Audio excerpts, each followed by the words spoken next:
have zero expectations and yet super high expectations for this first game for this region.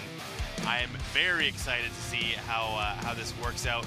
I know that yesterday we did see in the first couple of games some conservative behavior. This is, reminder, a tournament, so these players are going to want to try their best to put their best foot forward. And we did see yesterday how so many avoided that initial hot drop area.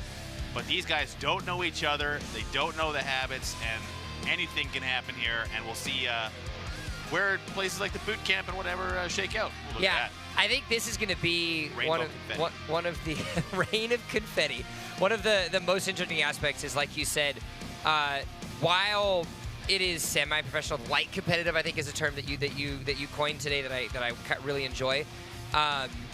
You saw a lot of these different players still play a lot more spread out on this. And already is what it seems. We're having a couple teams that are somewhat similar, but I mean, some of your hotspots, boot camp, by just in and of itself, only one team, Camp Alpha, even though it was at the beginning of the flight path, doesn't have anybody over right now. Yeah, Painan also had a couple of players, teams there. It looks like we will get an initial, nice and close. Gulib's trying to make his way away from Kuro. He wants none of that. Oh, he's in trouble. Run! Run! It's all right. It's okay. Looks good. A+. Well, Gallop he's very committed. As long as he can gallop away and the enemy can't shoot, then, you know, you find yourself in a positive situation. Well, Kuro's got himself a gun. We'll see how much good it does him. Thankfully, he didn't chase. I've definitely seen players want that first kill quite bad. So as far as what are you doing, friend? Oh, he knows there's a team nearby. It looks like he's trying to figure out where they're at. He does have his sights on Team 19. We're looking at C Eureka here. He knows there's a team nearby. Oh, he sees him. Let's go. Hey, that's there's some good shots. The shots. And the first one has gone down. So that is now Neo's Nesco. What is? Yeah. Team 19. Team 19. Taking the first casualty.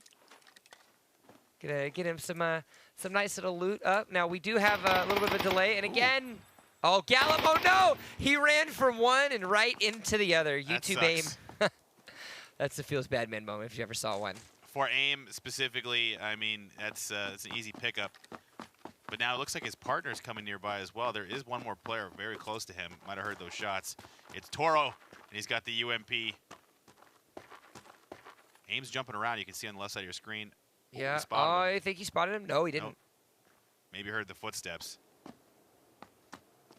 Ooh, Unagi.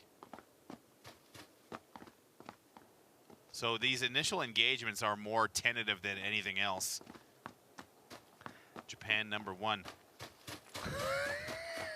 I can see him up there. That's here. Japan #1 Sky.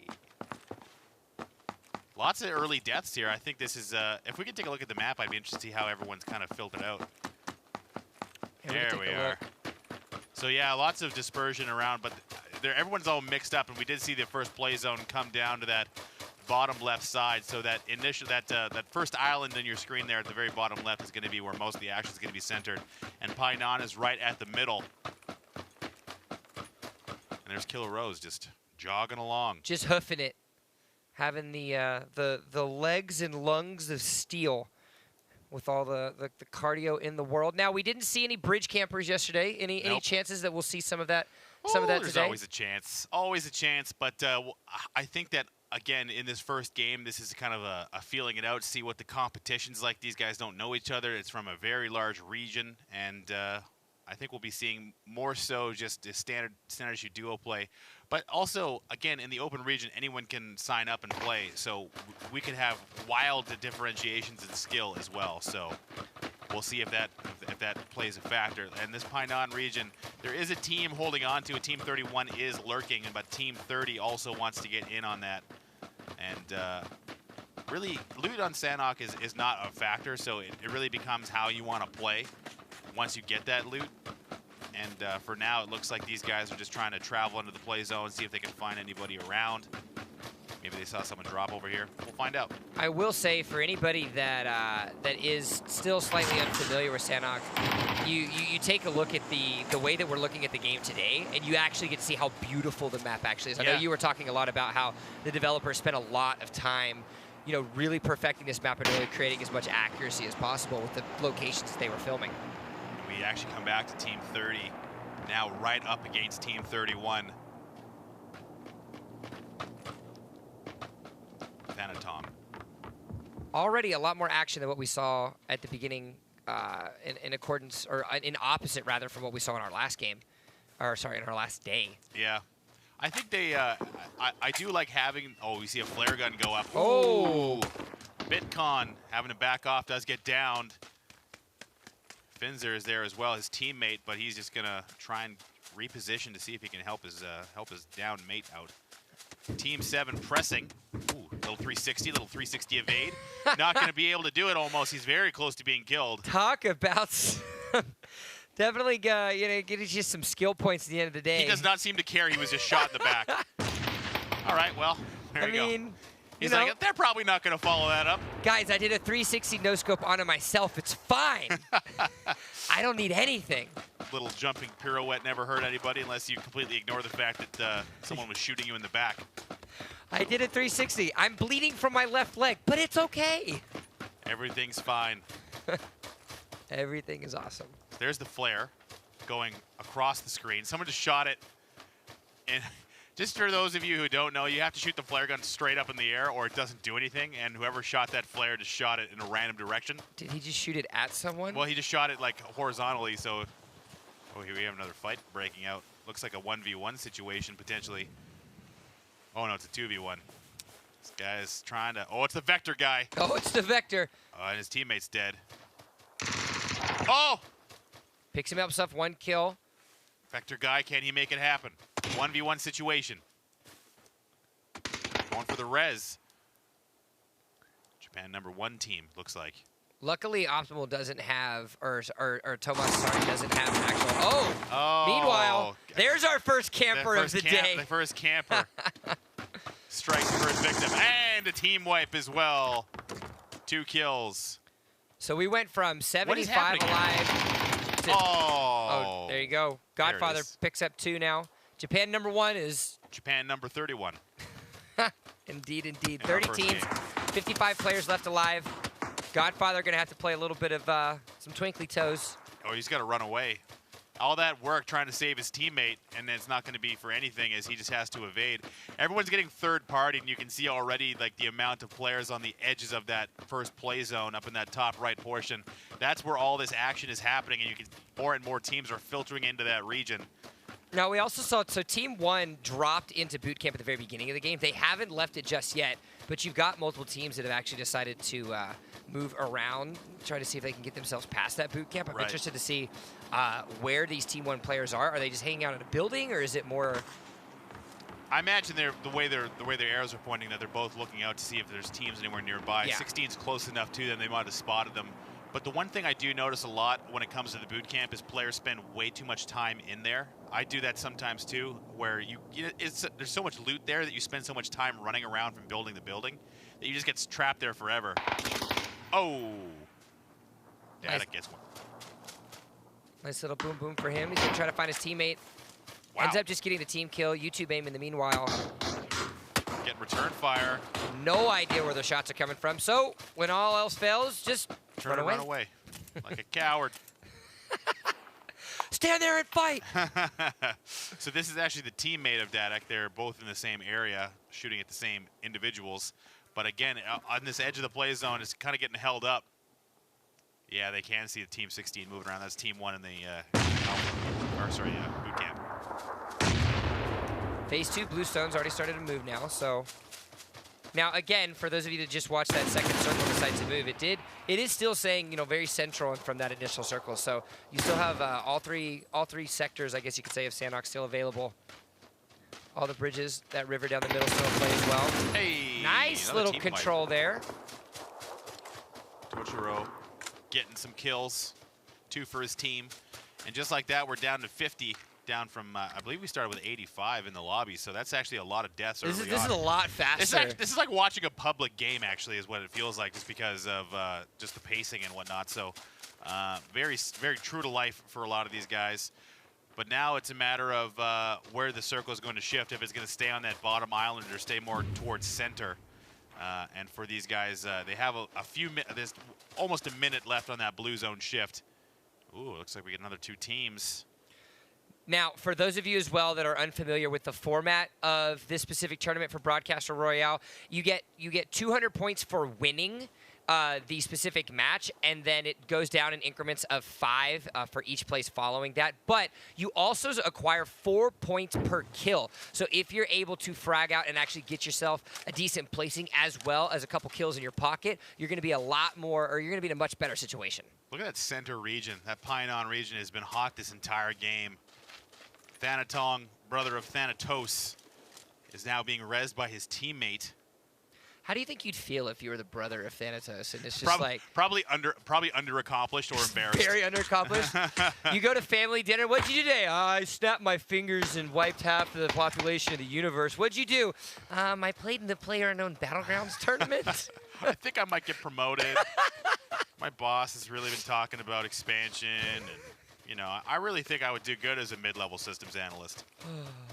Great. Now Thanatong. you know you can be a general in your brother's army. No, I'm always in his shadow. I want to do my own thing, Mom. Oh. YouTube aim not living up to his namesake right now. Actually, he does get one down. Oh, and the finish. I lied. Excuse me. It looked like he didn't get the finish there, but his teammate Datic is also providing that covering fire, and they will get the kill as well. So Datic and YouTube aim actually getting a nice set of kills here in the beginning. YouTube aim with 5, the total kill of 7. Looking good. Looking good indeed. 46 members left alive. That's going to be 27 teams, as we've got about 45 seconds or so until that Phase 3 Blue Zone decides to start coming in, as we're just following Datic. So as far as this team is concerned, it looks like they've cleared out their area all around them. Julio also picking up a kill. So now it's starting to clear out around that top portion of the play zone. Not too much happening now, as Datic and company have picked up a ton of kills. No one nearby initially, but that center area around Painan still very dense with players. You still have that river in play as well, so something that we have to consider, especially when you can see the players on the map moving around the side of that bridge area as well. Trying to make his escape in the Dacia. Having to come to a stop, forces himself out to the right side. It almost cost him. His teammate also getting trapped. A little bit of a poor park job there, having to look back to see if there's anything to be done. Nothing right now. They're going to take that building cover. They have teams swarming all around. Yeah, there's shots happening. There isn't shots directly happening to them just yet, but with those other 3 teams, as you can see on the little mini map in the bottom right, you've got 4 teams that are all in the same area of each other here in Painan. RJ Marin, no kills yet for Team 31. They have all sorts of opportunities, however. There's teams sharing buildings all around them, and they are centered up. Now the blue zone has shifted another minute before we get a Phase 4. See King Jaws just looking at an empty building right now, making 100% sure that the interior decoration is up to par. It is. You got a couple little paintings. Some family photos. A couple bullet holes. Couple bullet holes. Only a couple. Only everything you need to round out a nice balanced interior.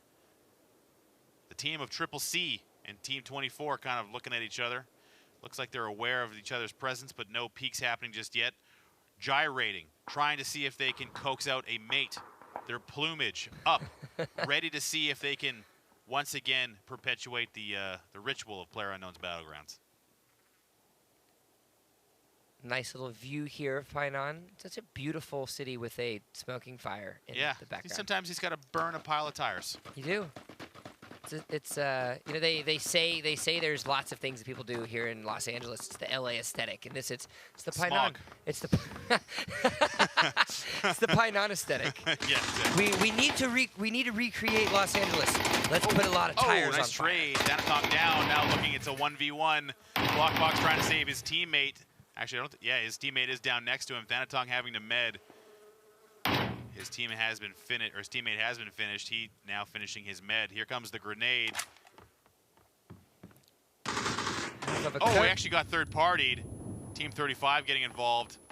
Looks like from a relatively long distance as well. Thanatong having to back off.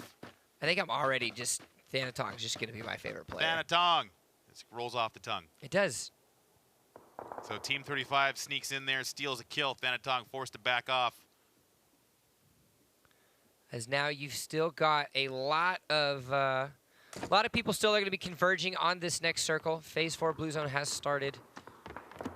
Something these people are going to have to start to worry about. As you can see, the southeastern side, people are trying to converge on. Oh, that was a beautiful little shot there. Nice. Tease. Not messing around. Getting shot at from across. It's YouTube Aim and Dadak again getting involved. These guys have been all over the map all game. Now, this is where the zone starts to speed up. This is where the game starts to get intense. The circle has shifted all the way north, right in that Painan region. Getting spicy. Got a supply drop. Going to be coming down pretty soon. Right over that city. Somebody could potentially get lucky and have a nice little Christmas present delivered for them. YouTube Aim is going to try to aim down the sights over to Tease, but he's going to decide not to take a shot. Just wants to play himself safe. He's waiting. And actually, it's kind of a smart decision. They're not quite in the zone just yet. A little bit of recon, seeing who's where. Also, 34 other players, or 34 players left alive still. So if he decides to take a shot, then he's not too sure. What's behind him. Yeah, what's on his back. With this Painan area. So now, when the circle finishes moving in about a minute, if it shifts out of Painan, this is where things get spicy because you don't really know if it stays on the city, no one really has to move. But if it leaves the city, everyone's going to have to move at the same time because of the circle speed. And that's going to make for a messy situation. Tochiro. Nice shot. Just lands the initial headshot and will follow up. Tries to get himself the little confirmed kill, but Foliage being the ultimate distractor there. Isn't able to get it just yet. Meanwhile, Mosey's going to be able to get a couple pop shots off over to this Triple C team. Ooh, nice headshot there as well. On feed. A little bit further down the hill. And this is what happens when you wait for the zone. These guys have them completely held out, and there's nothing to be done as Mori will go down. On feed has to flank around, but again, he's going to receive pressure from elsewhere. So Team 20 using their position to full advantage. Meanwhile, Killer Rose takes down Kikuro. Remember that we saw at the very beginning of the match. 18 teams, 29 left alive. Kikuro gets finished off by that timely cooked grenade by Killer Rose. As now we're looking at RJ Marin there trying to see if he can get a couple little stutter peeks. He knows that they're in that building, I think. I think he's just twitching. Yeah. He's it's better than yawning. It's better than yawning and stretching that we saw some players doing yesterday inside their buildings. Got that shaky leg syndrome. Can't sit still. Ooh, he's got that extended M24 in that single kill. This is the teammate of RJ Marin. And again, 1, 2, 3, 4, 5, 6 different teams. Just camping away. It's the home of all campers is Painan currently. But now half the city has come out. Xavier looking for a shot. That's actually Meow on Team Xavier. YouTube Aim and Dadak pick up another team wipe elsewhere. These guys are cleaning up. They've been fragging out pretty hard thus far. On feed is what he takes him down as well. Tochiro in the meanwhile. Let's take a look at YouTube Aim and his squad mate there. They're running actually right into Painan as well. I'd be interested to see how these guys fare with this entire... Look at all these players on the edge. Tochiro going to go for a little swim to get on the other side of Painan, as he knows he needs to move on the other side. Meanwhile, Godfather and TLE are trying to get themselves... That's an impossible to say name. Yeah, we're calling him TLE. We're gonna make it easy. I don't want to butcher. YouTube Aim in the meanwhile is going to be down to 2 HP, and him and his teammate are able to take down Toro. Pop himself a first aid kit. He's worried about the blue and had to cancel his med. Meanwhile, Tochiro still snaking across the wall here. This Painan region now is definitely going to be shifted out, and it will go center and a little bit south. So now all these teams who have been hiding out in Painan are all going to have to leave at the same time, and that's going to mean an absolute bloodbath on the right side of the play zone. You can see it. Most of the remaining players are there. But YouTube Aim and his teammate have found themselves in a relative position of safety and on the high ground. So nice positioning from them. They've already picked up a ton of kills. Meanwhile, outside Painan, this is Team 1 going at their rivals in Team 16. Looks like they will get the upper hand. More shots ring out. Trev picks up that kill on his Hilo as well. And as you can see, like Kuchi said, Dodake and YouTube Aim, while they find themselves pretty safe, they are going to be running into Xavier team. Oh! Wow. Just like that, the little dink comes out from Dodake, taking down Meow 007. 16 players left alive, and as you said, that rotation out of Painan is going to have to happen very soon because 50 seconds remain for this next Phase 6. This is almost handing a victory to either Team 34 or Team 1. Looks like these two guys are going to go at each other very quickly. Now all Painan is starting to explode. Team 35 actually going down and then dying to the play zone. Toshiro's teammate down behind him. He's going to have to try and protect, but Relto's actually stuck in the blue. People in Painan have waited so long, they're dying to the blue zone this late in the game.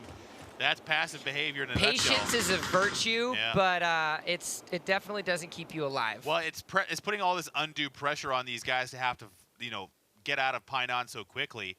And now Trev is held up, but they're dealing with YouTube Aim. Oh, but look, MSK is going to be coming right behind him. MSK is going to end up taking down TLE. He's got 13 kills. No, Thanatong. Thanatong goes down. Tocho pick up the kill. YouTube Aim, 13 kills already in just this first match thus far. Gonna get him a couple peeks down. 7 members left alive. That's 4 teams. And look at this rotation in this next circle again. Nice control, trying to keep that QBU under wraps. The right side peak not doing anything for him. He's got to back off once again. Lots of meds being used here. But meanwhile, all of those players have died in Painan. Only a few left standing. Tochiro is one. Team 10 is there as well. But we are down to only 7 alive. 4 teams left, however. Yeah, unfortunately, Dodake is finding himself in a spot where he's going to have to make sure to get onto the back. He's trying to res his teammate. YouTube did not go down. But, oh, look at this. Entro Beast is going to try to get a little flake around. He's going to get onto Dodake. It's not going to be enough as Dodake turns, picks up that kill on an Intro Beast, and tries to revive his fallen teammate. Very split load on fragging. These guys have been doing very well, and now Tochiro will be taken out, so now it's going to be a 2v2 situation. It's the powerhouse of Team 34 versus Team 10, but it looks like there's a bit of no advantage here as both guys have to move away from their cover. I think that Team 10 is going to have to vault over this wall. Dangerous maneuver here to have to try and traverse this. Luckily not being punished just yet. Now it's up to Dadak. He's been good so far protecting his teammate. Chrysania's got the low side flank coming. Yeah, they're spread out as well. It's going to be terrible if one of them gets down, but they know where they're at. They know where they're at. They do. YouTube Aim's going to try to rotate around here. Ooh, he's got deadly. just enough of that ridge cover. Yeah, just enough to get on the high side. His teammate's down. Now it's all up to him. The flank coming, but not enough. Chrysania will turn on him, and even though all those frags came through, Dadak and YouTube Aim did not prevail as Team 10 MSK, Chrysania, and DJ LOL pick up themselves 10 kills on the way to the first victory of today. As well as 200 points for that victory. YouTube and Dodake will take over that #1 spot on the leaderboard because of the fact that they were able to get 14 kills over MSK's 10. But already we're seeing a much more aggressive style, a much more aggressive maneuvering, and these guys are coming to frag out. Yeah, absolutely, and a high level of skill there from both of these guys in that end game. MSK played that Painan position very well. They were the last team out, and they acted as a rolling pin. They just kind of moved through, squished everybody on the way out, and then it was up to YouTube Aim and Dadak to do something about it. They tried their best, but I think they just took too much damage all the way through that round and just couldn't keep up. MSK as well did a really good job at hitting shots when they needed. The quick turn on a Dodake, and then the quick double turn as well on the YouTube Aim made things a little bit easier for them. But as a result, map #1 has ended. MSK Poseidon walks away with that victory. We're going to catch ourselves a little bit of breezer. Don't go anywhere. When we come back, it's to the OG map. Aaron, go. We go. Do it.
You're just trying to go for position. Nice shots coming up from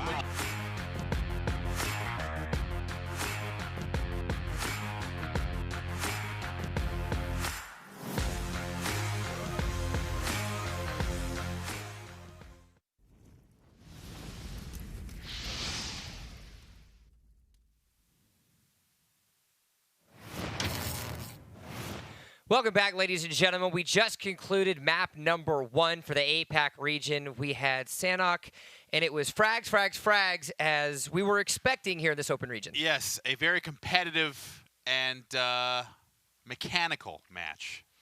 I was hoping for some car explosions and some motorcycle crashing. I want chaos. I want confusion. And I want Thanatong to get out of the shadow of his big brother Thanatos. It was a good game. I really liked the immediately more competitive as far as the way the players were kind of moving around. You can see, obviously, there's a couple of high-skill duos in here that are playing at a high level. Obviously, first game, maybe that was a bit of beginner's luck if you're YouTube AIM and Dadek, but from what I was seeing, definitely more towards that style of play that we've seen from so many pro teams in the past. We need to get. I think it would be great if we could like mix in. Like if eventually we will, I suppose, right? So once the open qualifiers and the invite qualifiers are done, all these people will eventually meet in a live final situation. I could not imagine how much fun it would be if we saw some of the personalities we saw yesterday and some of these teams kind of from today intermingling. That'd be great. Yeah, we can actually, in just a second, pull up that graphic again to show you guys the path that both of the qualifiers today and the qualifiers yesterday kind of took place. As Moses mentioned, it is an invitational and an open path. That invitational has 2 weeks of qualifiers, followed by 2 weeks of qualifiers of the open path. We had qualifier 1 for invitational yesterday. Open qualifier 1 is today, and then August 4th and 5th, we will have those qualifier number 2s for both paths. Regional finals then on August 11th and 12th, and then at the end of August in some new place that no one has talked about just yet, that we are super excited for. Because a van down by the river. Da, da, da, da. I just imagine now a boat traveling down the Mississippi River with like, because it's a top 10 team, so it's 20 teams total, so 40 players.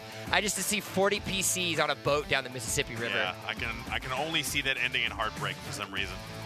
The boat just sinks to the tech's gone. You've got millions of dollars of tech from broadcast tech and just like everything. Yeah. It's going to be fun. But we can go ahead and take a look at the teams as well that are participating today. There are quite a few, and while we know absolutely none of them, all of them are trying to make their mark here at Broadcaster Royale. So we saw MSK, the team number 2 there.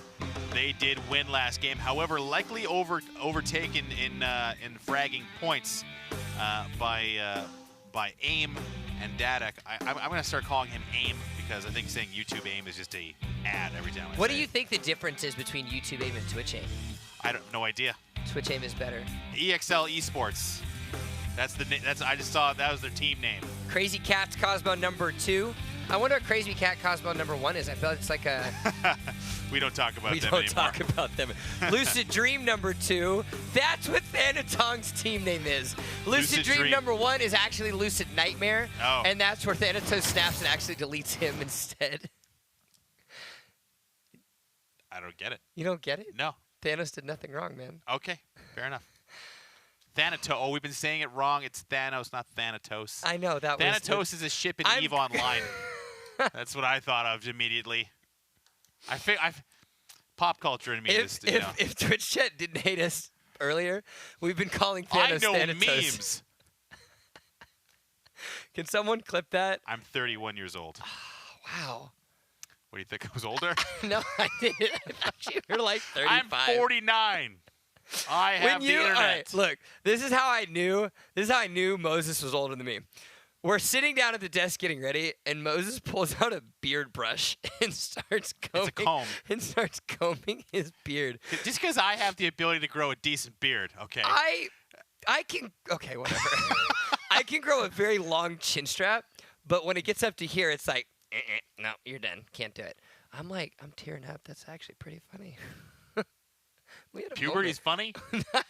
I hate you so much. Oh, well, if you're finding anything interesting throughout the course of this broadcast, whether it be him talking about Thanatos over Thanos or any of the highlight plays that you see, make sure you did a nice little Twitch clip of that. Head over to Twitter, use the hashtag Broadcast Royale, or you can just tweet cute dog pics at WTF Moses or cute cat pics and cat gifs at @jump_, whichever you may choose. But just use the hashtag Broadcaster Royale so that way Twitter's analytics can say, Broadcaster Royale, dog pics? What? Confuse the analytics team. It is. The bird's going to be sad because they're not tweeting bird pics. Go on. That's as much as I got. That's you got past the smoke and mirrors. And we're at a runway. It's done. Guys, we're getting players into lobby. Now, looking at the playstyles that we had in game number 1, we were on Sanhok. We're moving now to the OG map. And Erangel, what do you think is going to be a difference, if any difference happens with these players? Well, I don't know, actually. I think it's going to be a matter of I feel bad for some of these teams that have come in. Again, open qualifiers, so they're not maybe ready for some of the level of competition that we saw through the first game. So if it's anything like that first game, we might see some kind of lambs to the slaughter situations where we have some very high-level players preying on those who are just looking at the ground in some building in Erangel somewhere. Or just running. Or just running. Couldn't find a gun, running in circles, trying to avoid. I landed. There's people. Time to run. Yeah, indeed. And I think that with Erangel, again, we talked about it yesterday, it's the most experienced map. Everyone's played on the longest. If you've been playing the game for as long as I have, it's been at least a year.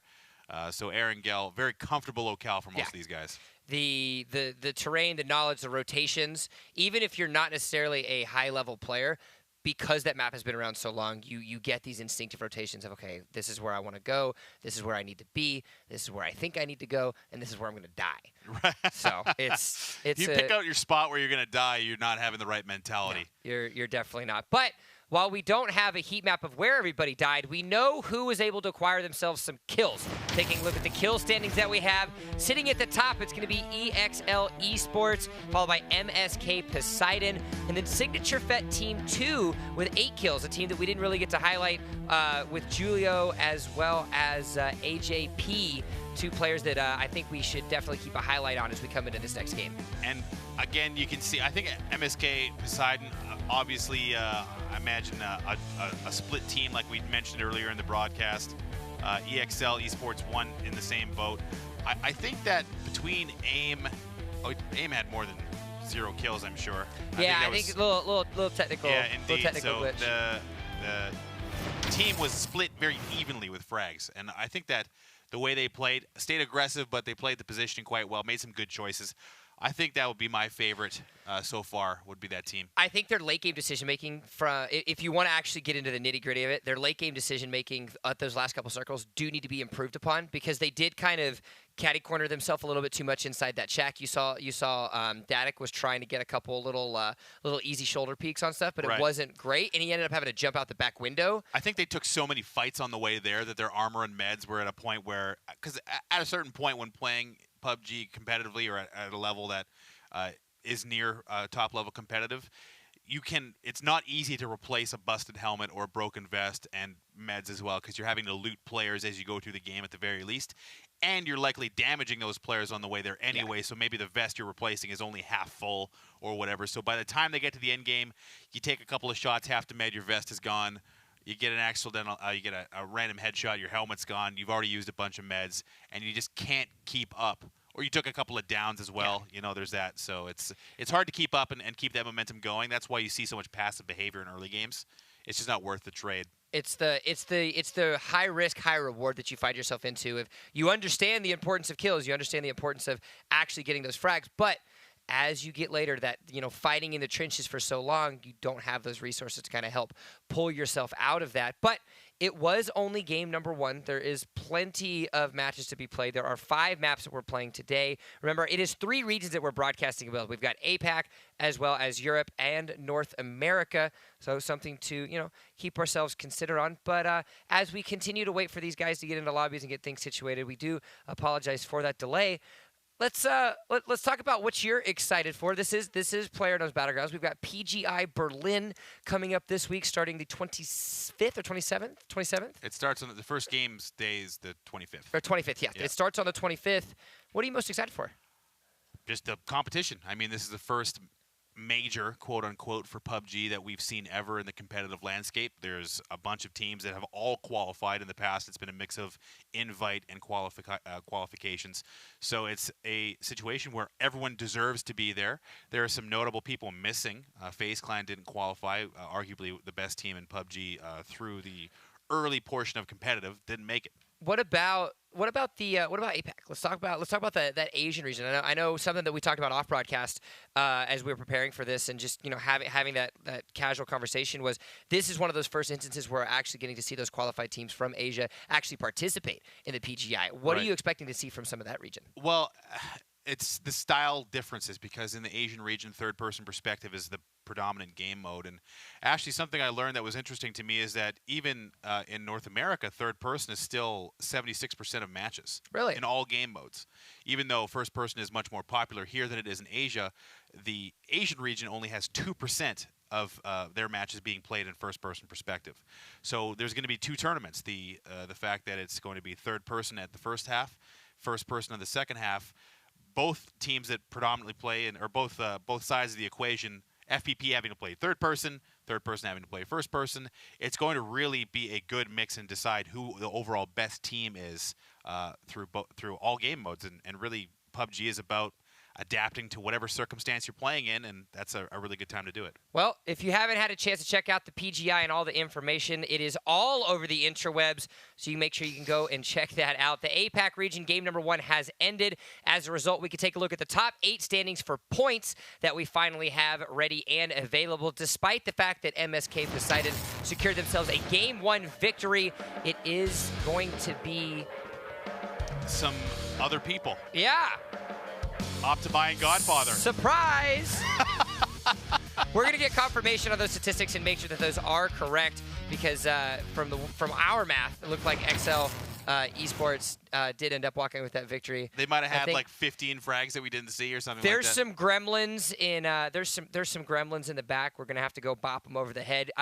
Maybe we'll call the intern on the break and have him come in with a fire extinguisher. We don't put the intern in charge of anything important like scores. You're right. You're absolutely right. Let's go ahead and get into the game, guys. Erangel is here.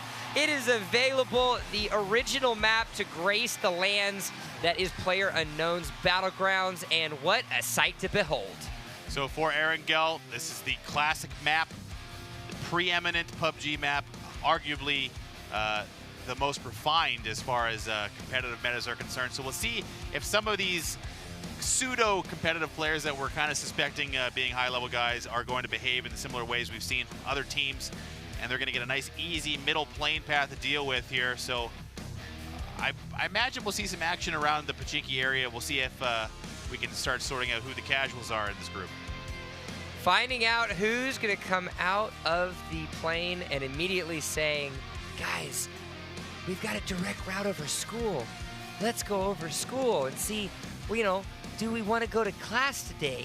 But the realistic answer is they're probably not. These players, despite the fact that this is a newer situation and they're light competitive, as you've coined, Moses, looks like a decent amount of these players have done a good job at staying spread out across the map. And with the size that you have of Erangel, 4 times the size of Sanhok, that spread is definitely going to be creating quite a much slower early game than what we saw last game. I wonder if we'll see the flare gun come into play. We did hear it a couple times last time. In the vertical direction, not the horizontal. Shoot it into the sky, guys. Don't shoot it at your friends. And that's a good life lesson. Don't shoot flare guns at your friends. Oh, look at that. We've got education on PGI, we've got education on PUBG, and we've got Moses' tip of the day. Don't shoot your friends with a flare gun.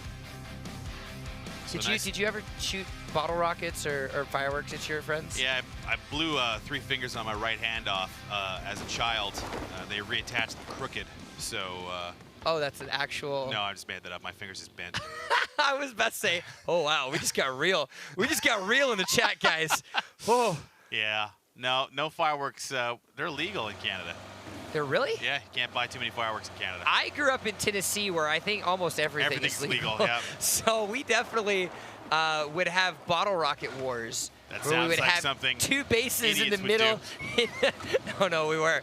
Just 2, it was literally, we just buy a ton, we use our allowance money with like 10 of us and buy bottle rockets and firecrackers. You got enough allowance to buy firecrackers and explosives? Dude, they were cheap. They were like, you could buy like a 20-pack of firecrackers for like $5. It's either you buy a 20-pack of firecrackers or like a handgun. You just had to choose between. Oh my God, the circle. Oh, wow. Since when? You don't see the Zarky severity very often. There's like 9 people in the zone by accident. Yo, Team 35, the second that they saw that circle, I wish I could hear the audible screams of enjoyment that they probably had. Yeah, they're all, there's no language barrier for groaning, I can tell you that right now. So. And I also just want to draw attention to, if we look in the southern side of the path, Sanofska Island, we actually have 2 teams that are driving onto the island despite knowing that that circle is on the opposite side of the map here. Well, they're kind of committed, right? So for those teams down there, they've already kind of made their way there. There's enough time that they can at least start their loot phase. There's 4 minutes before that first circle even starts to move, not to mention how slow it'll be towards that northern side of the map.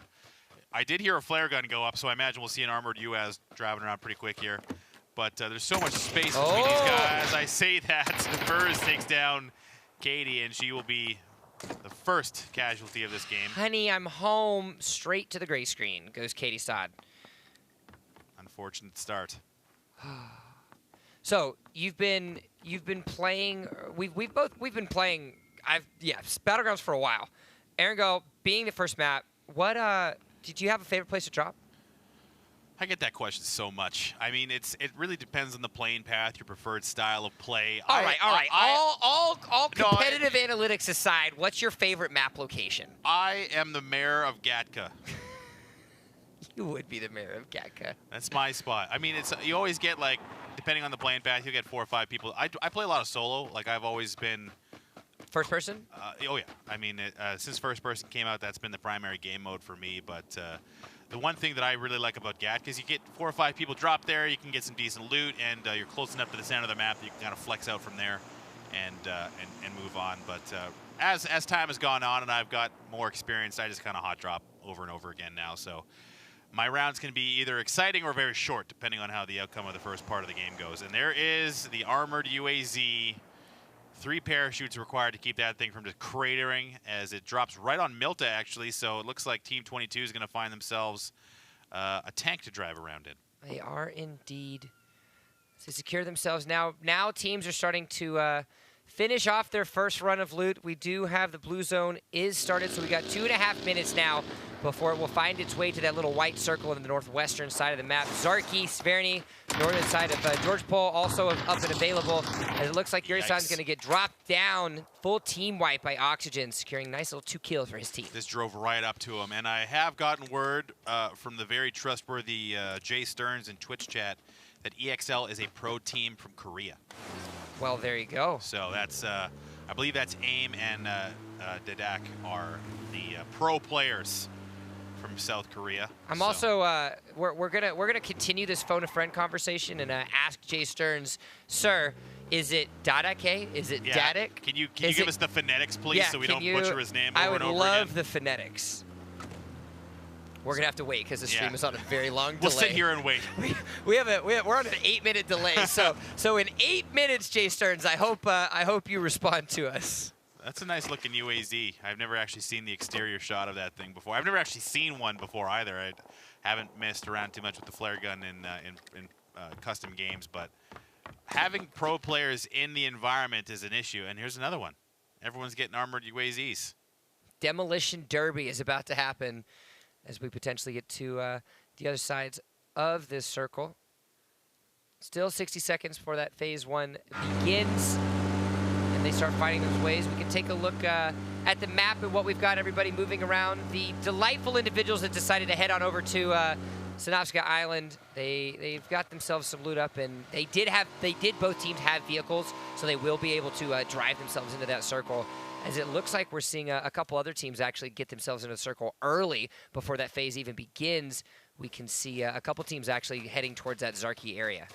Zarky is not even in the center of this zone. That coastal area, I think, is where we're going to see a lot of players likely just hiding out at this stage. If you're there this early, your loot phase would have been cut very short. Team 32 looks like they're going to have some company right on top of them very quickly here in that northern portion of the play zone.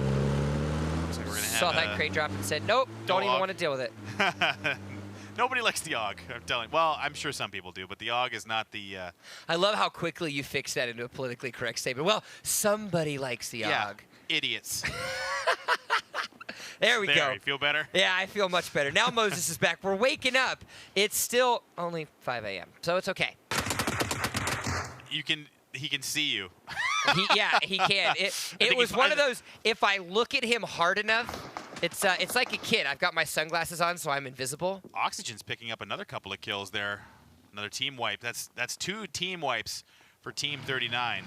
And here's our pros from South Korea, AIM and Dadak. 70 players left alive. 4.5 minutes now that we're going to have to watch as these players are going to have to make their way into the wide side of the circle. I love this username.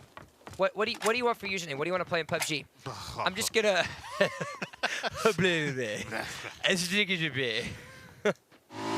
Just throw some random characters. Duckmans, oh, here we go. Oh, nice looking shot out of the UAZ. And the follow-up, Optimi unloading on the trailing UAZ.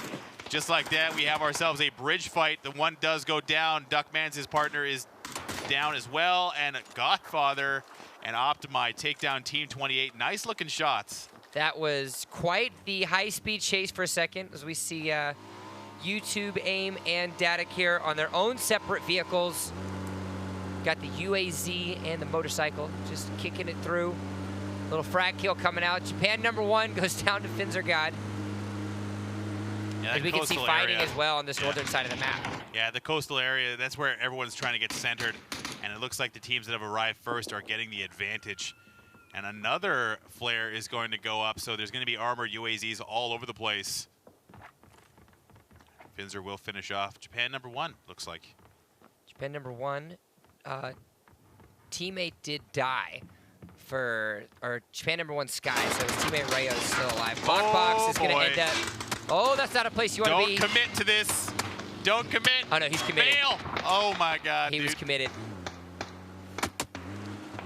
Unagi managed to escape, but Clockbox is not going to.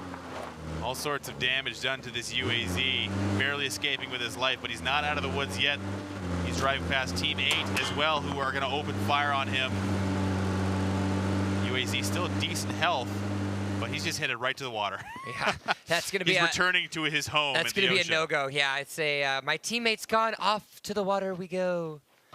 There we are. Now we're getting some updated standings. That looks right. Oh, great job. Good effort. Getting the gremlins out. That was fantastic.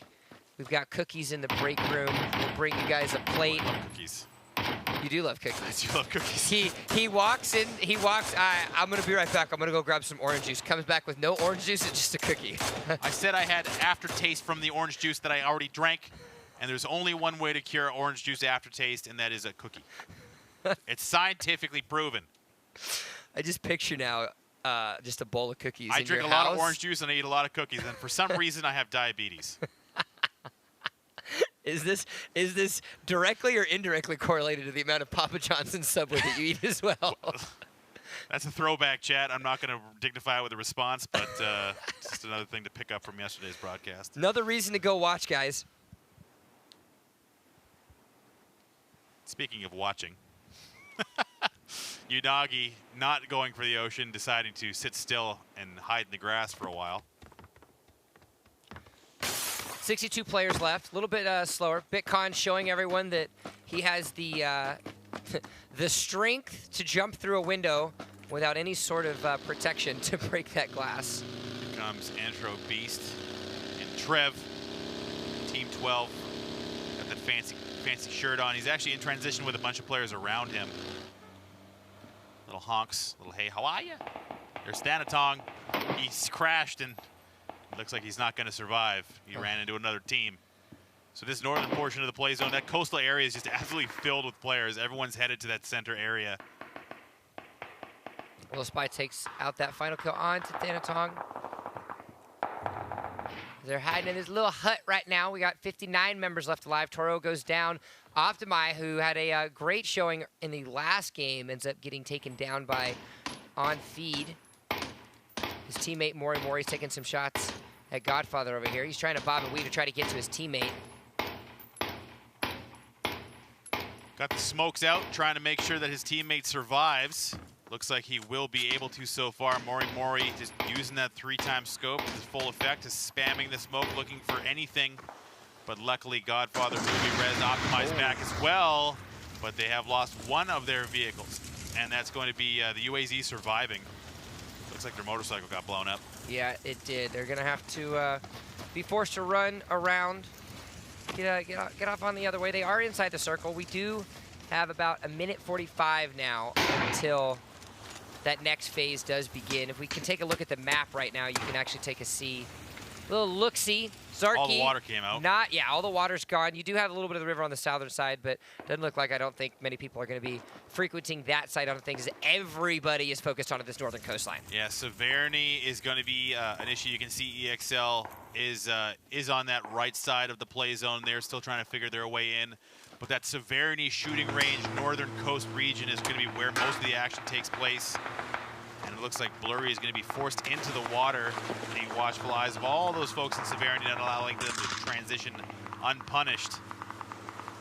But now it's starting to get actually relatively dangerous here in this early game. 55 alive once again, only 13 minutes into the round. 29 teams remaining. And we can actually, let's take a look at our #1 team right now, see where YouTube, AIM, and Datic, as we have heard from Jay Stearns now, is the correct pronunciation of that name. So much appreciated to you. It looks like drinking on the beach. Yeah, just having a cold one. Popping some pills. Hanging out. Being forced into the water. That's not a good position for them. Dracari's actually just jumped right out of cover and is going to go and chase these kills from the looks of it. He's forced these guys into the water, and now he's just not going to let them get back out. He's just going to try and get over there. Looks like they're now making a play for their vehicle. Shooting back at Dracari is Blurry. He's going to have to come to a stop. We'll see if this pays off for him. More shots ringing out. First one does land. Blurry again forced into the water, and Dracari is just not letting up the pressure right now. He's going to continue to edge down the beach. There's a swamped armored UAZ in the water there as well. Left over from Blurry. They're putting smokes down to try and escape, but Dracari is not going to let it happen. Yeah, but he's got his teammate that's showing up as well, so Dark Knight's going to be able to help him out just a little bit. As the shots are firing, he's going to have to be forced to go under the water. Meanwhile... Oh, right. Bold move. Oh, yeah. The Vector guy when was the last time with you the saw 6X on there. And Dracari will finish off both Blurry and his partner. Looks like Kopo's going to get a couple little shots on the Dracari as well. Waiting for that peek right over the edge. This is the non-standard sniper house. We got the DP-28 sniper and the Vector sniper. Both. I would like to say that is the DP-28 makes at least a little bit of sense. I think innovation is the correct word that you're looking for. Yeah, innovation indeed. It's the Vector has like a 425 initial bullet speed, which is very slow, which means like it'll take a full second or two before those bullets even get near their target. 53 members left alive, yeah. Before the Vector sniper gets them. It's the scariest. It's the unseen Vector is the deadliest. Run away. Little sniper shot coming out of aim. Oh no! The motorcycle. Bro, what are you doing? You broke my leg. That was like the psychic powers of the motorcycle just dropped Dracari. Look at the motorcycle just shaking itself. It's like, that's right, don't mess with me. The demon is still inside. Yeah, the demon is still inside the hardware. Motorcycle. Give me your soul. Little shots coming out of Oxygens here. As they want to try to go for this crate. They are. Am I drunk, or is that smoke yellow? It's definitely yellow. You're not drunk. It's a special crate. Yeah. Oh, see, that makes sense. Meanwhile, the crate is not safe. That's the double. That's a full team wipe there coming out of AIM. They've got themselves 3 kills already, 51 members still left alive. Again, a little bit slower than what we had from the last time, but still, with 51 left alive in this next circle, it is towards the center, and everybody that was on that coastline is going to have to continue to move in on this interior now. Yeah, it came off the coast, and that's going to be problematic for all those who banked on that coastline. As Brosk is just destroying. Wow. Oh, my God. Just decimates that team, unfortunately, on the slow-moving vehicle. And now everyone's having to come off that coast, and all these vehicles in transition already. 2 teams, both with 2 vehicles each. It's the great vehicle migration of 2018. They have to. There's no way around it. They only have 50 seconds before the circle begins to move again. Datic is going to leave AIM behind, jump in the UAZ, and leave him to grab the Dacia. As all vehicles in play. Now, one thing to consider is how many vehicles moving in the map will make it difficult to rotate. It's BitCon. And we saw one of the armored UAZs actually in the water. I wonder if we can find where the other armored UAZ is and see if it's actually still in play, because you can, especially as the circle starts to get, you know, a little bit shorter, you could actually use that as a piece of cover with some of these trees. Well, all vehicles are good for that. The one thing that the armored UAZ might look sweet, but it actually only has like a marginal amount of increased armor over a regular UAZ, and it's difficult to drive in first-person perspective. It looks sweet. That's its biggest addition, really. It does have additional armor, but really, a destroyed vehicle is better armor than a live one, in my opinion. Explosion. Explosions. Blow your vehicles up and use them for cover. Not suggested to do in real life. I'm gonna call that guy Bro Street instead of Brost. Bro Street? Bro Street. Bro Street. Bro Street. Yo, where do you live? Yo, I live on Bro Street. Optimi, he's been using this M24 to full effect, and we've seen him land some nice shots in the past. However, Godfather has been downed, so he might go for the res here and try and play conservatively. The low side flank from BitCon is there, but he also has a down teammate, so he's got to make a decision. Looks like the nade is going to be the choice he makes. That looks like it might have landed okay, but they're on top of that hill. I guess we'll follow up with that grenade later, as it's Mozzie and Dark Knight going at it head-to-head. It's Team 10 and Team 39. Oh, Dark Knight's going to get downed there by Oxygen. This little nade's going to do some shots. Drakaria's teammates left alive. He's going to try to hit a peek. Car 98 shot's not going to hit just yet. There's a peek right there. He's going to be able to flick it. No, he's not going to be able to do so, as Drakaria's be able to pick up that down. But just like that, Drakari helps out his team. Godfather, in the meanwhile, has to res Optimi yet again. Oh, wow, nice shot. The barely hitting that peak, and looks like BitCon and his teammate are going to survive. And we rejoin the pro team from South Korea, EXL. They're looking down at Ohio. It's Team 37. What about MSK? Can we get a let's see if we can get a check-in on MSK Poseidon and see where they are and what they're doing right now. They did win the last match. If we can take a look. What team are they? I can't remember now. They are. I don't see them.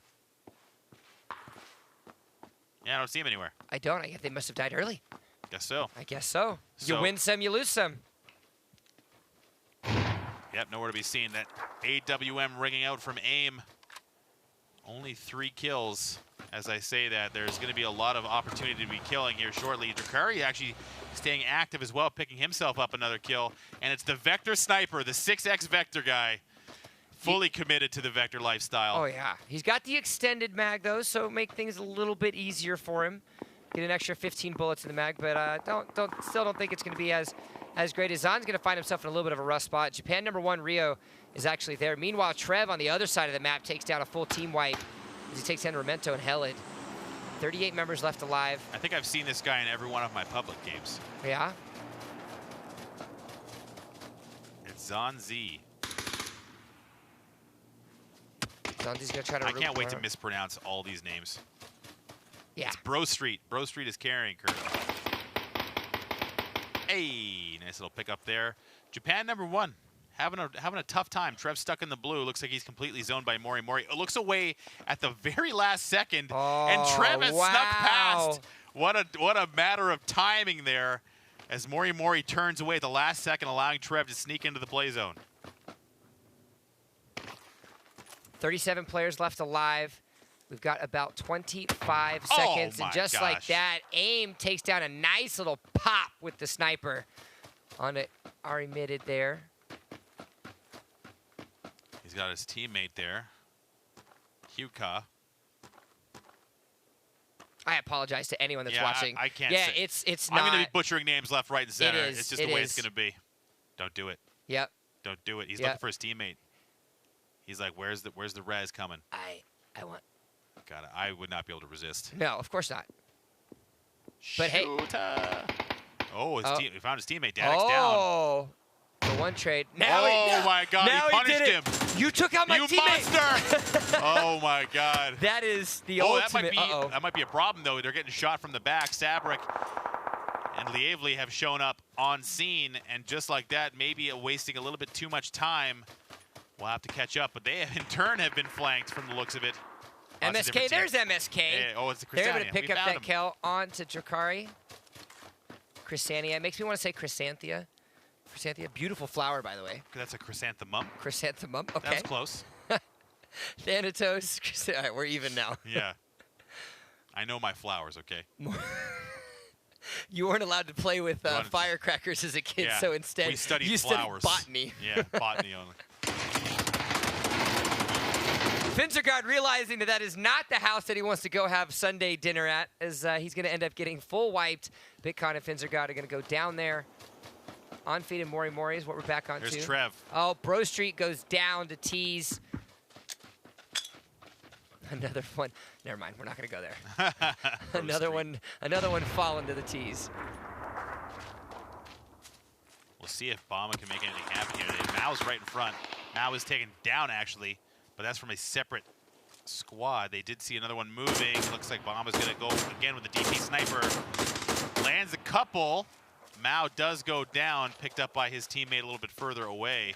And this is where things are going to start to get a little scary for a lot of these teams. We can take actually a look at the zoom in on the map of where these teams are at currently. With 27 members left alive, 16 teams. Take a look at the spread on this, and take a look at also the lack of cover and these players being forced to play the verticality of this hill.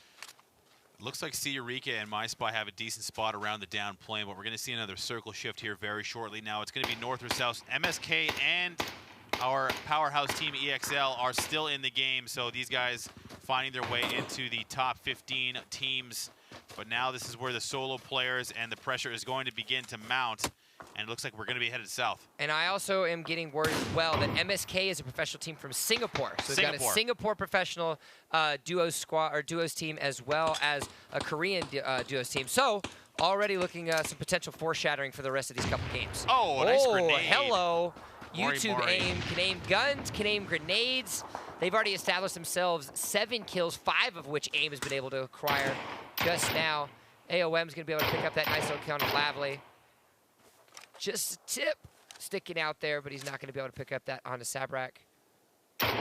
Smoke going out. Sabrak just trying to get any level of space to move around. Withering fire coming onto his position now. It looks like Ohio is going to try and get up a little bit closer, get into nade range. And here it comes. See if he can land that from downtown. Sabrak, here's the grenade land, but not moving in time. He will get taken down. So they're going to get themselves a nice little piece of extra loot there, as 22 members are left remaining. Circle has changed again. The blue zone is going to start in about 5 seconds. It's now shifted south, where actually the majority of the players are on the northern side of that circle, and so rotations are going to be having to come out very quickly. And it'll be on-foot rotations if they want to try and stay alive, and it looks like Team 37, this is EXL, our pro team from South Korea, is going to wait a little bit longer than they might want to and try and get another squad wipe here. These guys have no idea what's coming behind them. They're getting nice and close. Please, MSK is also very nearby. We're going to see, looks like AIM has taken the initial down. And Daddick will finish it up. So that is another team wipe now, 9 kills. 9 kills, jeez. They're going to be potentially locking themselves up double digits yet again. MSK is able to pick up that kill onto Nothings. Going to get a nice little finish there for him. As these rotations are starting to happen south, these numbers are starting to dwindle down. As Daddick gets a nice couple shots off, but it's not going to be enough just yet on Aman. I really like the way that AIM has reacted to incoming fire. Like, these guys stay cool under pressure. See Eureka finishing off. They do have a Groza. Daddick is just not. These guys don't slow down. Like, even though AIM had to stop to med, Daddick is still pressing to see if he can get an angle. So they really want to take fights as often as they can and keep picking up these kills. And they're comfortable letting each other do their own thing in a lot of ways. It really seems that way. They're synchronized in their movements of rotations, but at the same time, if one has that desire to go shift a little bit farther than what you might expect just to pick up a couple extra kills, they're allowing each other to do so. Circle closing. They've made their way relatively close. They don't have anyone other than Team 4 close to them right now. But Team 4 may be a little bit concerned with Team 35 off to their east. But MSK is pinched between two teams as well. But now we're going to see yet another shift. And you can see that center portion relatively vacant. And this is going to force all of these Southern-born teams to move towards each other and into the new play zone. And the late-breaking vehicle push by Team 19 might get punished, and immediately Gallup has to stop as ADOC is just shooting at him. Of steel, as they are not scared, not afraid. They ended up parking him, split across over by some of the supply crates. AIM picks up yet another kill with that sniper. MSK picks up one as well. AIM finishes the kill there onto ADOC. High efficiency with the AWM so far. Oh, yeah. Yikes. And that's what late game vehicle pushes get you. Danik picks up a kill there as well onto Zanzi. 13 players, 8 teams left alive as these rotations, as we mentioned, from these southern sides are going to have to pop up for this circle. Blue zone starting in about 16 seconds. They're rotating a little bit early to try to help themselves out just a bit. T's going to have to be hiding behind a tree. Meanwhile, the toe shot. Ksania gets a nice little pop on the toe, and that's going to be a death and disaster there for Azam. Ohio is up the hill. He's not going to be able to help his teammate just yet. He is down. The utility's out, but Ksania is going to be holding security, making sure no one can get on that res. Ohio also taking fire from Team 4, but here comes EXL. They're sneaking up behind Team 4, and they do take out T's. So again, EXL is just dominating. They've got 12 kills again, and now they're moving right behind Team 4. Love to see this fight play out here, so we'll see if Team 4 can react to this slow-rolling death ball. And you can see at the bottom right hand of your screen on this map as well, what we were talking about earlier, AIM and Danik aren't afraid to be a little bit farther apart than not. They're actually going split directions to try to make sure that they can get that ultimate field of vision and make sure they can find out where these enemy teams are. As it looks like MSK is going to pick up yet another kill. They're going to team wipe there onto EVO. 6 cents. 6 cents. 6 cents. 6 cents? Do you watch that movie, 6 Cents? Yes, I did. Yeah? Good. Anything else? Yeah, that's about it. It was a good movie. Cool story, bro. I try, man. There's MSK. Hard to spot on the mini-map, easy to see in-game. Lily Spy. Oh my god, that is EXL being eliminated. Team 4 turns. They're going to end up falling 6th then, which will end up netting them a couple less points of what they had imagined. So this gives an opportunity now for MSK to continue to take the lead and to grind this out, despite the fact that those plenty of kills have gone into the hands of EXL. MSK now, the farther that they climb up on this finish list, the better off they're going to find themselves in the standings. As 4 teams are left alive, 7 players to be exact. Only 6 kills, however, compared to the... I think the EXL boys finished with 12. Waru trying to hit him with the drop shot, but Ksania's getting pressure from behind, and he will finish that off very quickly. Now he's going to have to try and find a spot to med as the teams across the way are shooting at them. And the best thing for MSK right now as well is all of these kills that are happening in this later stages of the game are going into their pockets. Yes. So MSK is going to try and pick up as much points as possible here. Both teams, or both members still up. Level 3 helmets, not on both, but it looks like DJ LOL does have the upper hand as far as gear is concerned. But at least for his teammate Ksania, he's got a fancy backpack. Always important. Little prone nade throw out there from Booma, as he is all by himself, unfortunately. As now circle center from where it was at, so it's going to start moving in. We got about 1:15 for that to happen, and so this is where these slow rotations are going to have to happen now from the side of this. Luckily, you've got Team 5 on that southern side, MSK all by themselves, but Booma is going to have to Gonna have to be careful because it looks like this. Well, he's got the zone. It's essentially a 2v2 plus solos at this stage. So for Bama, he'll have to decide if he wants to pop up and take some shots here. And it looks like Ohio's in the same position. He wasn't able to get his teammate up. He might get spotted here. Yep. So that's one solo down. Eureka picking up another kill. That's 5 total for them. They have spotted Cresania. Cresania has spotted them. The initial trade comes out. Cresania taking the forward position, trying to close the gap. Aggressive play here from Cresania. It was just straight towards the enemy. As he doesn't care. Meanwhile, you're going to see DJ Law try to get some shots on that peak. Oh, does land one with the SLR. Eureka going for the premature med, maybe not wondering. He hasn't seen the teammate just yet. Ohio medding in the blue. And Cresania does go down. That Groza does play its part. Cresania's down. Now DJ LOL once again finding himself looking at elimination. And now DJ LOL is going to have to try and carry this game. The blue zone will take down Ohio, so it's a 2v1 situation. Cresania's press leaves him in a position not to be able to be reached for a res. This is looking like Team 4 has the advantage. However, DJ LOL has a short travel into the next zone. If DJ LOL does use this armored UAZ and make his way to his teammate, this might be a bold move or it might be a disaster. It looks like C and Lily Spy are going to try and take this ridge cover away. Yeah, DJ Law's going to heal himself back up. He doesn't have any stims left available, so he's going to have to just live on that 75% HP that he has, and now he's just going to have to rely on nothing but his shots. As you can see, Lily Spy trying to get a couple little extra shots through that armor of that UAZ, but it's not going to work just yet.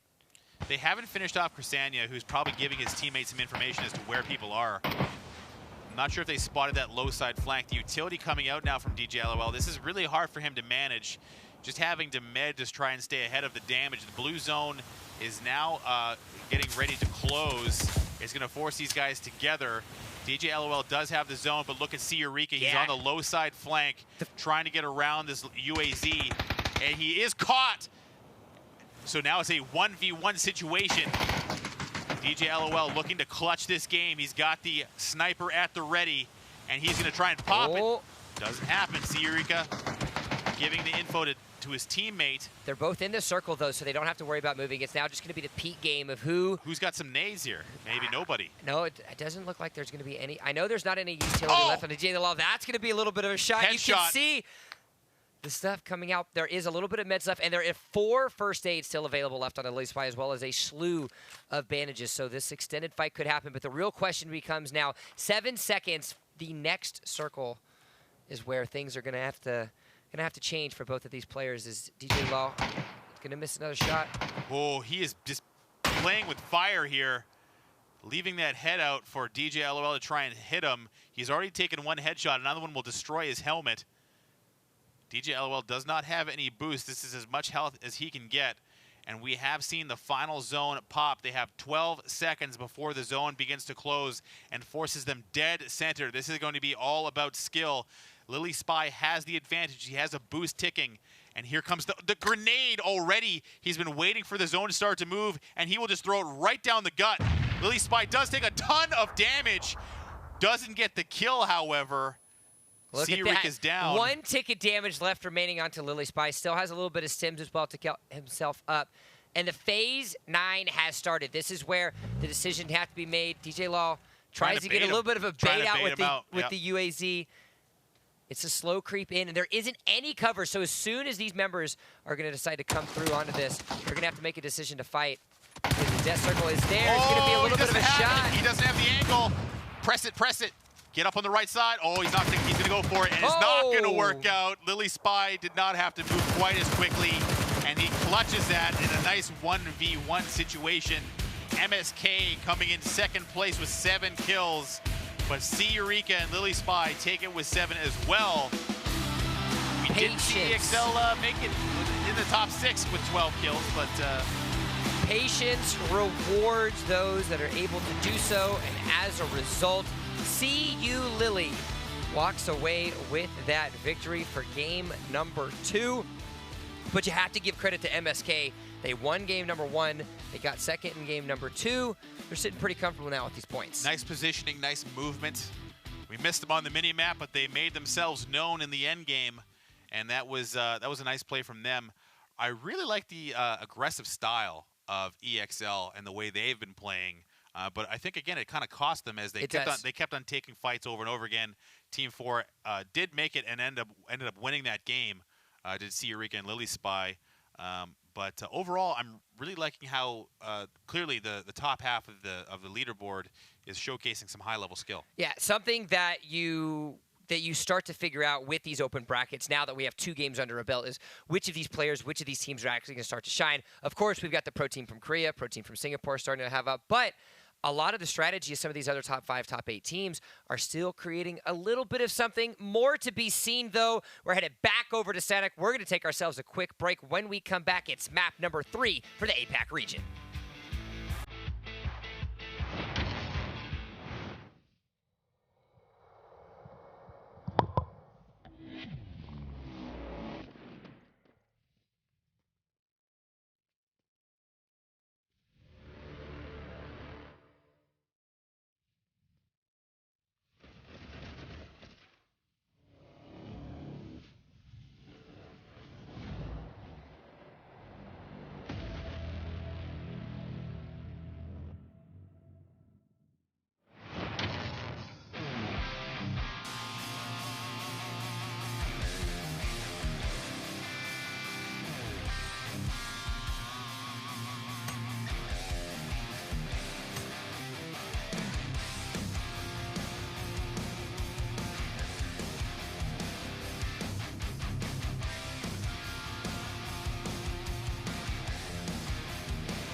Welcome back, ladies and gentlemen. Broadcaster Royale Open Qualifier #1 for the APAC region. My name is Jump. I'm joined here with Moses, and we just watched another action-packed map. We took it to Erangel, and MSK still showing up, but CU Lily walked away with the Game 2 victory. Yeah, I see Eureka and Lily Spy having a nice game. They did end up taking out the top fragging team of the game and rode that into victory in a nice 1v1 situation where patience was really key. It's going to be a new development that we're going to have to see from all of these teams as we are headed back over to Sanok. And hopefully we are continuing to see improvements from the teams. Game 1, we had horizontal flares. Game 2, they learned how to shoot them straight up. Great Good job, guys. We're very proud of you. The armored UAZs everywhere on the map. Game 2, we had a 6x scope on a Vector. Not good, guys. I reiterate, the Vector is trash. I still love the combo of that, of all the 2 guns that you had to have that you're throwing heavy scopes on. It's a man can dream, I guess. You work with what you're given, yeah, I guess. Yeah. Couldn't find anything else to put the 6x scope on. Chose the Vector, and he shot at his targets. Did he hit them? That is yet to be No. seen. It's actually, no, we actually saw it. He just missed every single shot, He I didn't believe. hit them at all. Unfortunate turn of events for the Vector Sniper community out there. It is. But if you did watch it and you want everybody else to watch it, why don't you go back and make a clip of it and then go to Twitter and use the hashtag Broadcaster Royale, because that's what we want you to do. That's what they want you to do. And then tweet us animal pics, because we still haven't got that yet. Our notifications are on. Cute animal pics. Let us be specific. Are not all animal pics cute? No. I can absolutely guarantee you that not all animal pics are cute. Someone find us an ugly animal pic. Please don't. And explicitly send it Please to do us, just so we can see Don't it. do it. Puppies, kittens, baby turtles. That's it. Baby. Of all the animals, all right. So, but baby Tell me a cuter animal than a baby turtle. Go. Otter, an otter, dude. Otters baby are otter? adorable. A baby otter. Yeah, but all otters are adorable. I know, but that's what I'm saying. It doesn't have to be a baby. So you're saying that baby turtles don't deserve attention? They don't This guy deserve hates it turtles, as guys. much of Can you attention believe as a this guy? baby otter. What makes like you think about the platform of cuteness? What puts baby turtles at that such high echelon? They're baby turtles. What else do you need to talk about? I don't have to explain to you. Anyways, it's enough about baby turtles. Koreans are out to play. They are indeed. Do you know what I like about And turtles? the Singapore team is technically the Singapore team is out to play. They're winning, so. Do you know what I do like about turtles though? Okay. They like water. Do you know who else likes water? People that go to the spa. Spa day crates included with Twitch Prime this month. Please make sure you go link your Amazon Prime account to Twitch. That way you can get that Twitch Prime for free.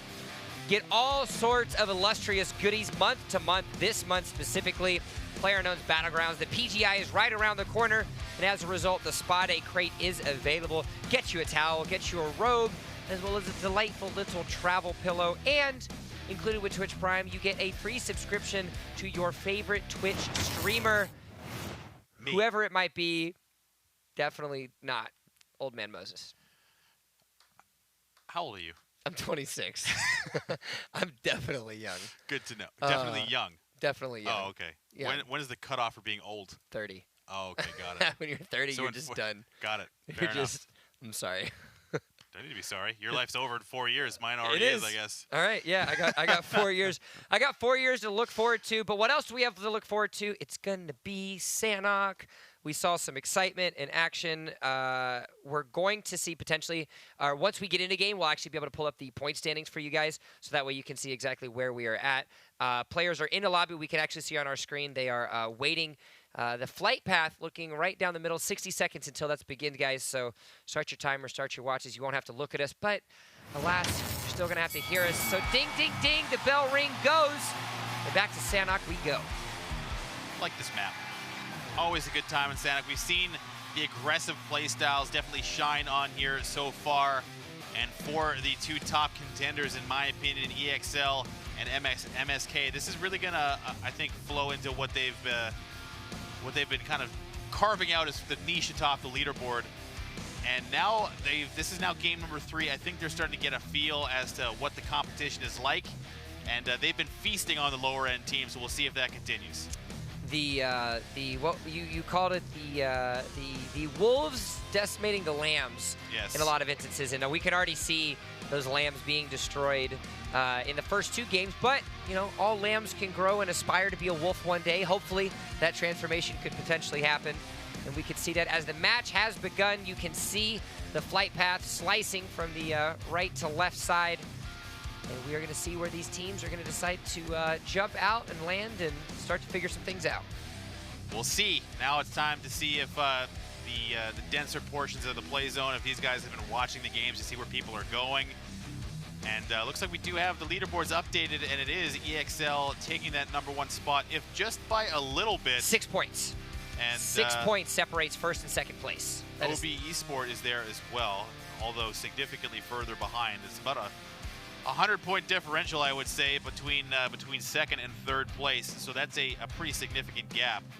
Remember, everybody that is watching, while there are 40 teams that are participating in the Open Qualifier, only 20 of them will make it to the regional final, where the 20 teams from Qualifiers 1 and 2 of this Open path will end up facing up against each other, and then the top 10 from that will end up making themselves to the finals. The Broadcast Royale finals will be happening later this fall, or earlier this fall. August, September is considered fall, right? What's the first day of fall? I don't know. I don't know when the first day of fall is. I'm not a calendar. I figured you would walk around with like a farmer's... Yeah, like an abacus, like a Farmer's Almanac. Farmer's Almanac, yeah. Yeah. I don't know if they keep. They still have those, actually. Do they? Okay. They do. I'm from Tennessee. Trust me, they still do. Drakari's picking up the first kill. Cloud looking for the first team wipe. He's got Julio down, or Julio, if you will, and he will finish him off. His teammate coming to support. Drakari's got Team 4 on the ropes. Looks like we're not going to maintain lobby position game to game, as Team 4 is now somebody else. And here comes Dark Knight, just jumping out in the open.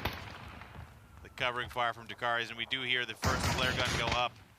It looks like they have actually traded. Dark Knight does go down now, just like that. Drakari's trying to act off the back foot. Now first, could be a very unfortunate situation if Drakari's and Dread Knight end up falling here. Oh, no! Damn! Oh, that's going to be a sad moment. They're going to have to wait until the next game, because a little bit of extra aggression ends up taking out this Team 1 here.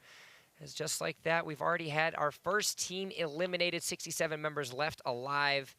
Got a little while. The blue zone starts a little bit faster here than what we did. Than what we have in the other maps, Erangel and Miramar. About 50 seconds until that phase 1 begins, as we are hanging out in Parasite Resort. So it looks like Furs did survive. Ooh, Duckman's with that snipey QBZ, landing one shot, trying to follow up with more. Furs turning that around was a big pickup for him. It looks like Duckman's only got his underwear and a gun. That's all he's got. And a 4X as well to match. So it looks like Xavier taking some damage, and Keikis decides to just run away. What do you think, if Duckman's was a superhero, what do you think his superpower would be? Aquatics of some nature, I would imagine. Duckman was a superhero. Duckman's a superhero? Yeah. Is this where you pull out your cane and you start telling me about Duckman? It was a comedy series on when I was very young, to be mindful of that. But Duckman was a superhero. Okay. Darkwing what Duck, was his superpower? There was that guy as well. He was a duck who was a superhero. Okay. Thomas picking up 2 kills, 16 eliminated, 61 alive. That boot camp area got a couple of teams lurking around, all fighting outside. Taking a look at the teams that we had show up to play in our last couple games. You can see Dadak on YouTube Abe on the eastern side of that white circle. MSK, taking a look around, is floating around somewhere else. that I cannot find on the map right now because I'm a potato.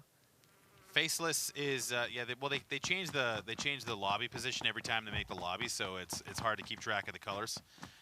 I don't see them either. I'm sure it's obvious, but either way, as far as his boot camp region is concerned, we've seen action popping off everywhere so far, and there's more as Oxygens is taken down. Excuse me, that was Makoto. Oxygens is down just elsewhere. Mozzie picks up that kill onto Seeking Jaws. 2.5 minutes until that first phase begins. Now moving on to the western side again. Of course, is what we've seen from the last couple games. A couple early frags here and there, but the more respectable teams are getting themselves a little bit more looted and booted before they decide to really start to get these little frag outs. Getting word now that MSK did not make it into the lobby, unfortunately. So that is going to be a huge big impact hit for them. Yeah. Ooh. Faceless taking down Trev. Andro Beast, his teammate, very far away. Faceless could jump out and finish Trev, but he has to be concerned about the watchful eyes of the teammate. He spots him and will take him down as well. So that's a nice team wipe for the now solo Faceless. Makoto has been finished elsewhere. And I hear the flare once again. It's 2 flares that have come out now. 56 members left alive. Now that the delay is catching up, it looks like baby turtles are cuter than baby otters. Come on, man. That sucks. Sorry to hear that. Just because. Turtle Squad. Baby red pandas. I think that's a... Are red pandas even real? Yes, red pandas are real. Japan #1 takes out a full clean kill on Amon Kapai. Thomas picks up that onto Gaba as well. Looks like SRN. It is littering the wall with bullets. Unfortunately, not being able to find himself a target. Gonna have to use the solo first aid kit. Doesn't finish the med. Instead, gets a little bit scared. And Thomas will use that terror to his advantage, finishing him off. I saw a Red Panda NBA halftime show. You know, with the girl on the really tall unicycle that like kicks plates onto her head. Okay. It's really good. Yeah. She's the Red Panda. She's the Red Panda. I'm sure she was a cute baby, but she's an even better adult. I just expected so much more out of you than a baby turtle. I don't understand why you hate turtles. I like turtles. I don't have an issue with turtles. Uh-oh. Uh-oh. Surprise! Oh. Relto picks up that kill with the QBZ onto Furs. That's like all that effort for Furs to make it out of the Paradise Resort just to get taken out by a guy hiding in a closet. It's always the worry. In some instances, you know, peeking these corners in a lot of instances. 49 members left alive. We've got Team 27, Team 8. Bona, looks like, so Bama was alone by himself in the last game. And now he's going to be dead. And now it looks like he's going to be alone again. Sitting at less than 5% HP is what it's looking like. Team 11's got no idea they're being flanked. Oh, now they do, but it doesn't matter. Arimated gets down, and that will be it as Team 27 shows up on location and wipes them out. The cow is down.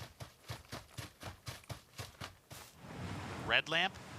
Red lamp. Oh, baby Bama! There you go.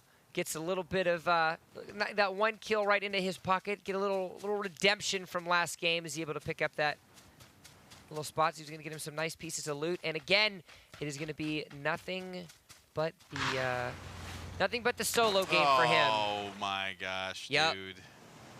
Yep. There's going to be one. It's a solo player. He doesn't even have a teammate. It's going to be one. Are they shooting at him? Can't tell. That's the sound of bullets hitting the water next to him.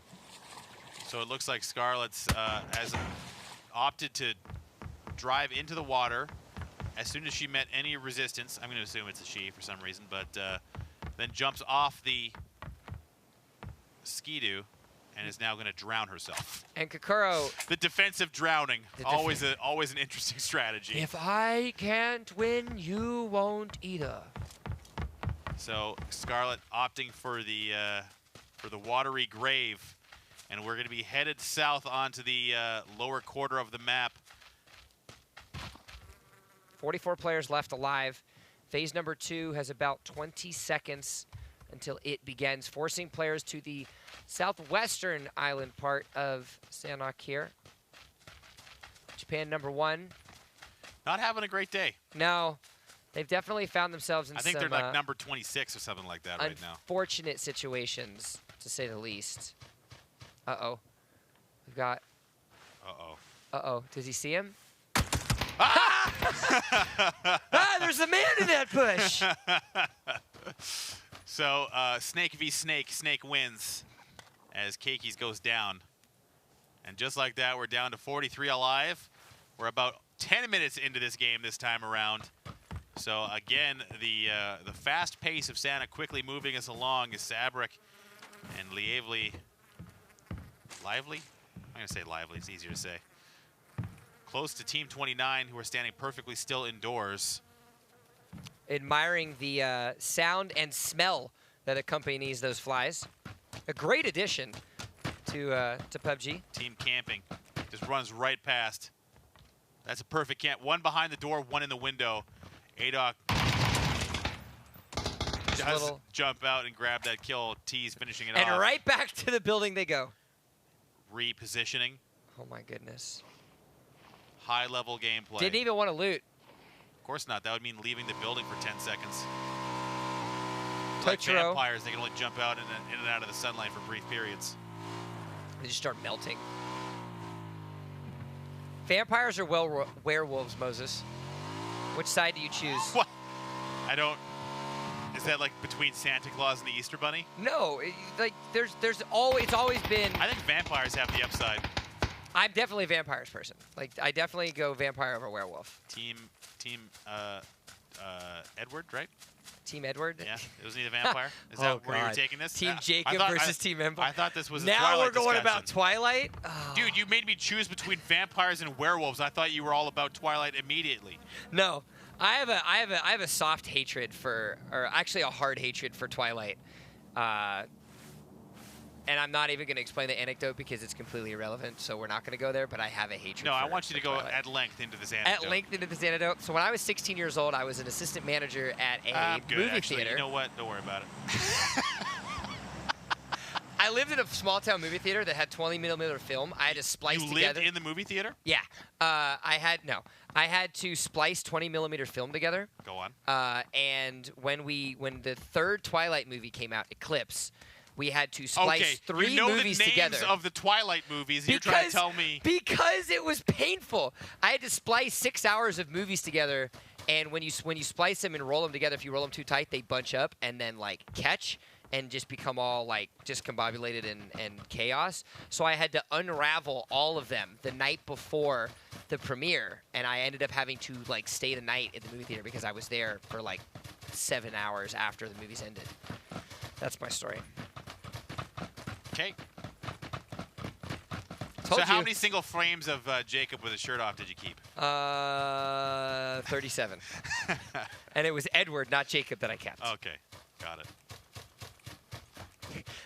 So chat is informing you that it is actually DuckTales, not Duckman. Dude, there is a Duckman. There is a Duckman. They're saying Daffy Duck Super Duck? Is that what it was? Okay, first of all, there was Darkwing Duck. Duckman, I think, only had like 1 or 2 seasons on Comedy Central. I can't remember what. It was like an adult cartoon, like one of the first ones. The old like school porn, Adult Swim? Not like porn adult cartoon, but like the old school Adult Swim. Yeah, the first edition of Adult Swim. You know what I mean? There was a Duckman. There was a Duckman. Chat, can we get a confirmation on the Duckman? There was a Duckman, dude. I'm telling you. Can you ease the heart and soul of Moses here? No, I'm very confident. Oh, look at that! Boomin picks up another kill on Narelto. 2 kills on him. 40 members left alive. 23 teams specifically. Blue Zone Phase 3 has about a minute and a half left. We are still moving. We are on the southwestern chunk of Sanok, but if we can pull up the map and you can actually see what we have. We've got one of the bridges still in play, and everybody's going to have to be shifting to this northwestern side. That center of the play zone, again, very dense. So I guess now that MSK missed the lobby, it's going to be about EXL trying to capitalize. They did have the lead, I believe, anyway, by only a couple of points. So this is going to be a bad situation for MSK, who's going to have to catch up in the next round as Thanatong takes down Seareek and Lily Spire, winners from last game. Meanwhile, Faceless now getting fire from Team 29, turning after leaving the safety of their hut. Now shooting back at Faceless, who's stuck on the edge of the zone. The blue is moving. No room to position himself that well, so he's going to have to flank around this building. Let's try and get away. We saw the flares come out, but we actually haven't seen any of those armored UAZs floating around just yet. We can get a confirmation from our observers if we actually have any of those running around by any means. But regardless, 37 players left alive. Faceless playing the blue circle. We're actually getting confirmation that there are no armored UAZs in play currently. So and no one's going to drive them anyway. Of course not. Oh, got Kuro and Toro peeking out and seeing somebody on a afternoon stroll. It's Unagi and Clockwork. That 4X AK. Gonna get a little bit of a peek. Not gonna be enough, so he'll have to force himself a piece of a reset. Katie Sod ends up picking up a nice little car shot there onto Mosey. It looks like this is going to be camper versus camper situation here. Bit of a deadlock. Neither of these guys want to jump out. Oh, except for that one. Oh, Unagi. He watched it. Peeking briefly. Now here comes the wide leading peek, or he's going to lean and just stare at the wall. Oh, yeah. Oh, there he is. Just expose your whole body. That's the best way to peek out. I love that. You hit the lean key and then move your whole body into the door frame. It's not like the lean key's used for shoulder peeks. Yeah. Looks like Katie's just managed to find a way into the zone. The team of Mozzie is down. Oxygen there. AIM now arriving on scene as well. And just like that, the nade lands true. Steals the kill as well with that grenade. So now that's 3 kills. A slow start for these top fraggers. Still 35 players left alive, though, so they can get themselves racked up if they so choose. Meanwhile, Thomas picks up a full clean wipe on a Memento and Helid. As him and his teammate are going to have to find themselves out. Phase number 4 has begun. Minute 35 on the clock, and we still, yet again, dun, dun, dun, dun. Can we, oh there we go. So Mikuro gets one on the clock box. Peeking, not the forte of this squad here, unfortunately, for clock box. Trying to figure out which way to crawl away to, but instead just changing directions a couple of times and getting killed. They now decide to close the door after that, but the door has now been destroyed. I am invisible. So Unagi, here comes the grenade now. He's just going to watch that nade land right next to him. Ah! Ooh. If he had cooked that a little bit longer, it would have killed him. Now, will Unagi, being forced out into the open, be able to complete a flank? No, he will return. Nope, back to the hut safety I go. of his corner. There's a dead body to console and a camp to uphold. Meanwhile, we a kill feed that is lit up. Tease and ADOC campers from earlier decide end up, they don't decide actually. Faceless decides for them to take him out as a full clean wipe. 30 players left alive still. Datikin AIM actually is down. This is that spread maneuvering that we've talked about multiple times. It's a little risky, but he's gonna cook himself off a grenade. Nice nade, that looked okay. Oh, close, but no cigar there. Another nade falls up. He did lose his teammate, so now this is another situation. This is good for MSK if Datic does go down here. That nade looked close as well. No, a little short. Datic continuing to throw nades, but this will be good for MSK. They missed the lobby, but Datic does get a down. Now looking to follow. Lots of grenades in the inventory, and now he's going to go full aggro here. He has to. Threw the nade way too far, however, and here it comes, but they're dead to the zone. He didn't look at the kill feed and didn't realize that. But it looks now it's going to be on to Datic to try and get into this later game.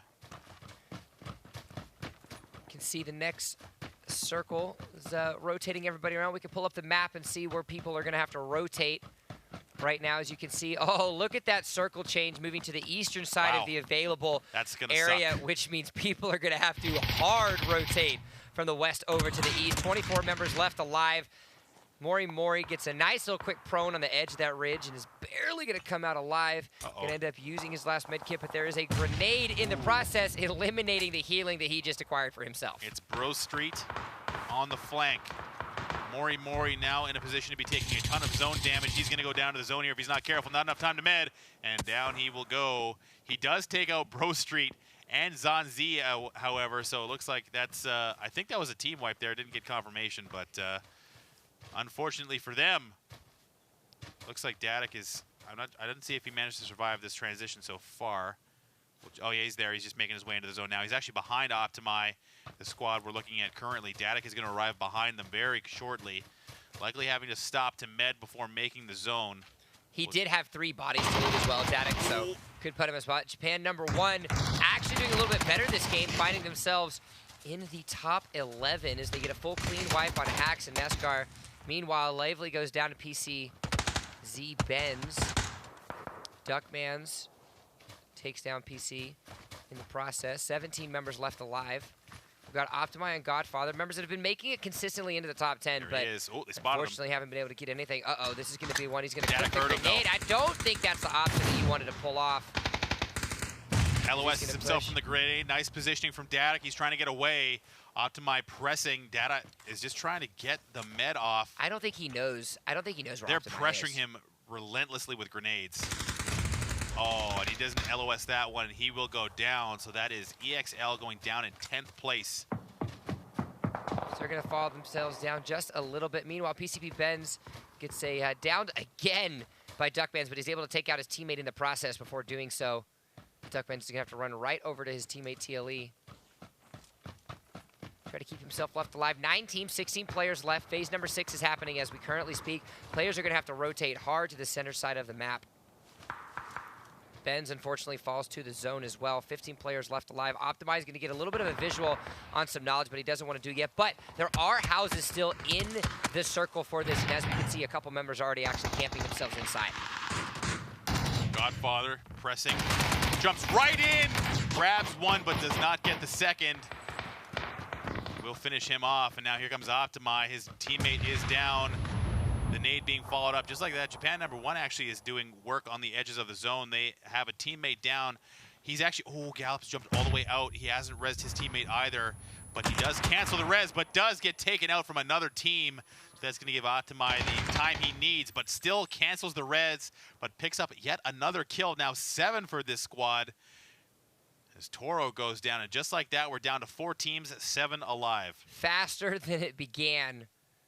As we've got 2 teams inside these housing complexes. You've got 2 teams that are kind of hanging out off into the fields, and then a solo player off by himself, just hoping to see how long he can stay alive now. As Godfather and Optimi have good situation where they're at. Arjun Marone goes down. Japan #1.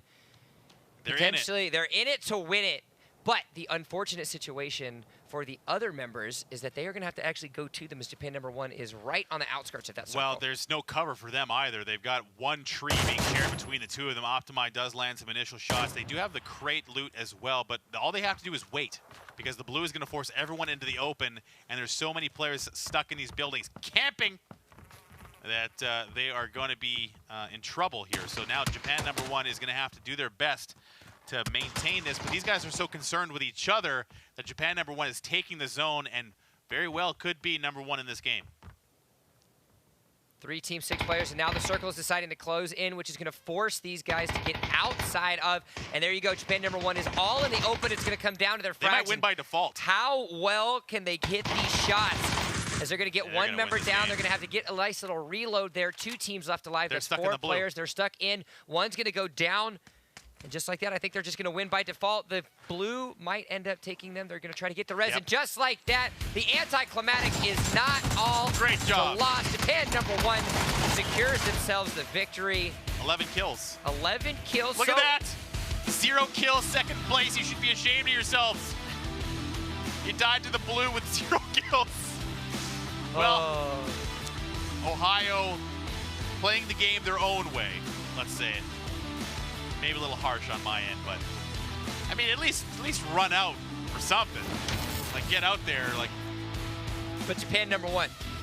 They did do it. They did. They held true to their name, winning map #3 on Sanok, securing themselves 12 kills in the process. And it was some very interesting final circles that you had there. You had a lot of forced rotations. You actually finally got to see some of these players aim and how well they actually, turn, run, and go.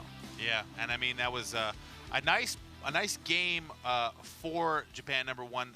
But the story of that game was the fact that MSK didn't make the lobby and that EXL went out in 10th place. So, I mean, they're still going to have a significant point lead on the second-place team, but how much and will they have been able to secure enough points to keep that #1 spot?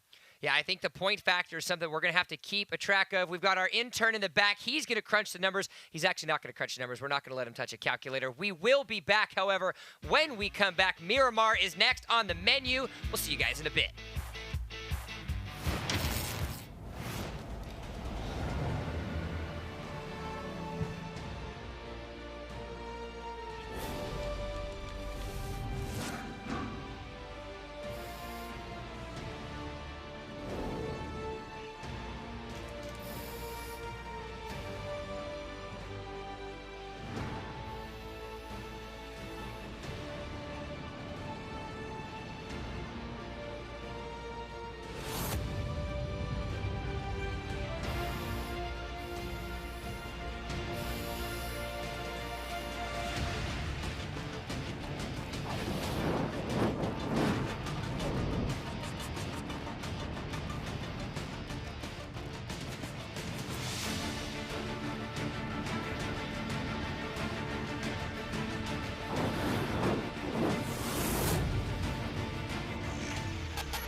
Welcome back, everybody. Did you miss us? You probably did.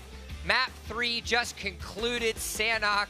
We've got Moses. My name is Jump, and it was the tale of the biggest and the best campers in match number 3. There was some camping happening, but listen, you can play the game however you like. But sometimes your choices are bad.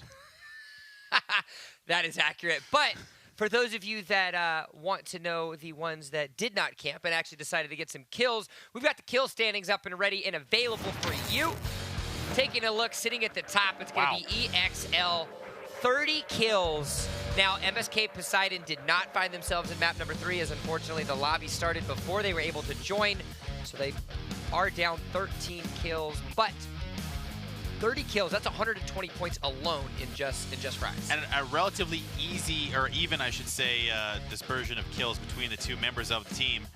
And you can see there, by player, AIM and Dadak, AIM having the overall lead, but Chrysania is there as well. But where is his teammate? Chrysania carrying the load of the 17. He has 11. And after that last game, it looks like Ryo from Japan, number 1, has himself 7 kills. Optimi doing well as well. But overall, I'm interested to know how far behind MSK is now from EXL from missing that last game. They were so close. I'm sure we'll see it soon enough. But well, we're going to see it right now. You Show asketh, me. and I will Right give it. now. The points are here. Top 8. EXL sitting at 630. MSK falling to 4th with 458. Sucks. Yeah, that's bad. They're going to have to make it up in these next 2 games. They do. Obviously, I think they've done enough to hold on to the top 5, at least through the back half, if they can make it into the lobby. But EXL now with a relatively commanding lead over the leaderboard. The South Koreans got it locked up so far. So now we are going to get ourselves loaded into map number 4 very shortly, and we are headed over to Miramar. Talk to me a little bit about this one. I think Miramar is a good map, but I think it is my least favorite map now that Sanhok has been released. I didn't mind Miramar when it first came out, but overall I think that the process of development of Sanhok was just a little bit more involved with the players, whereas Miramar was kind of created and then handed over. Not a lot of time to play test it and tweak it. Miramar is still being changed from time to time. They've made changes to the map, but I think it still requires a little bit more tweaking. But Miramar is a good overall map, and it has its own unique playstyle, which ultimately is a good thing to have.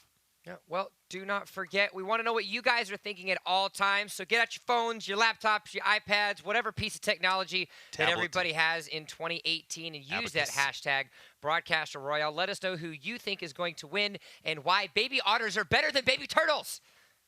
You already lost the argument, dude. We as a group have decided that baby turtles are the preeminent. Are you collectively grouping yourselves with Twitch chat? Yeah, I have 8,000 people who all agree with me. So unfortunately, there are like baby 4 otters people in Twitch chat are a second-rate cute animal on the and a cute animal hierarchy.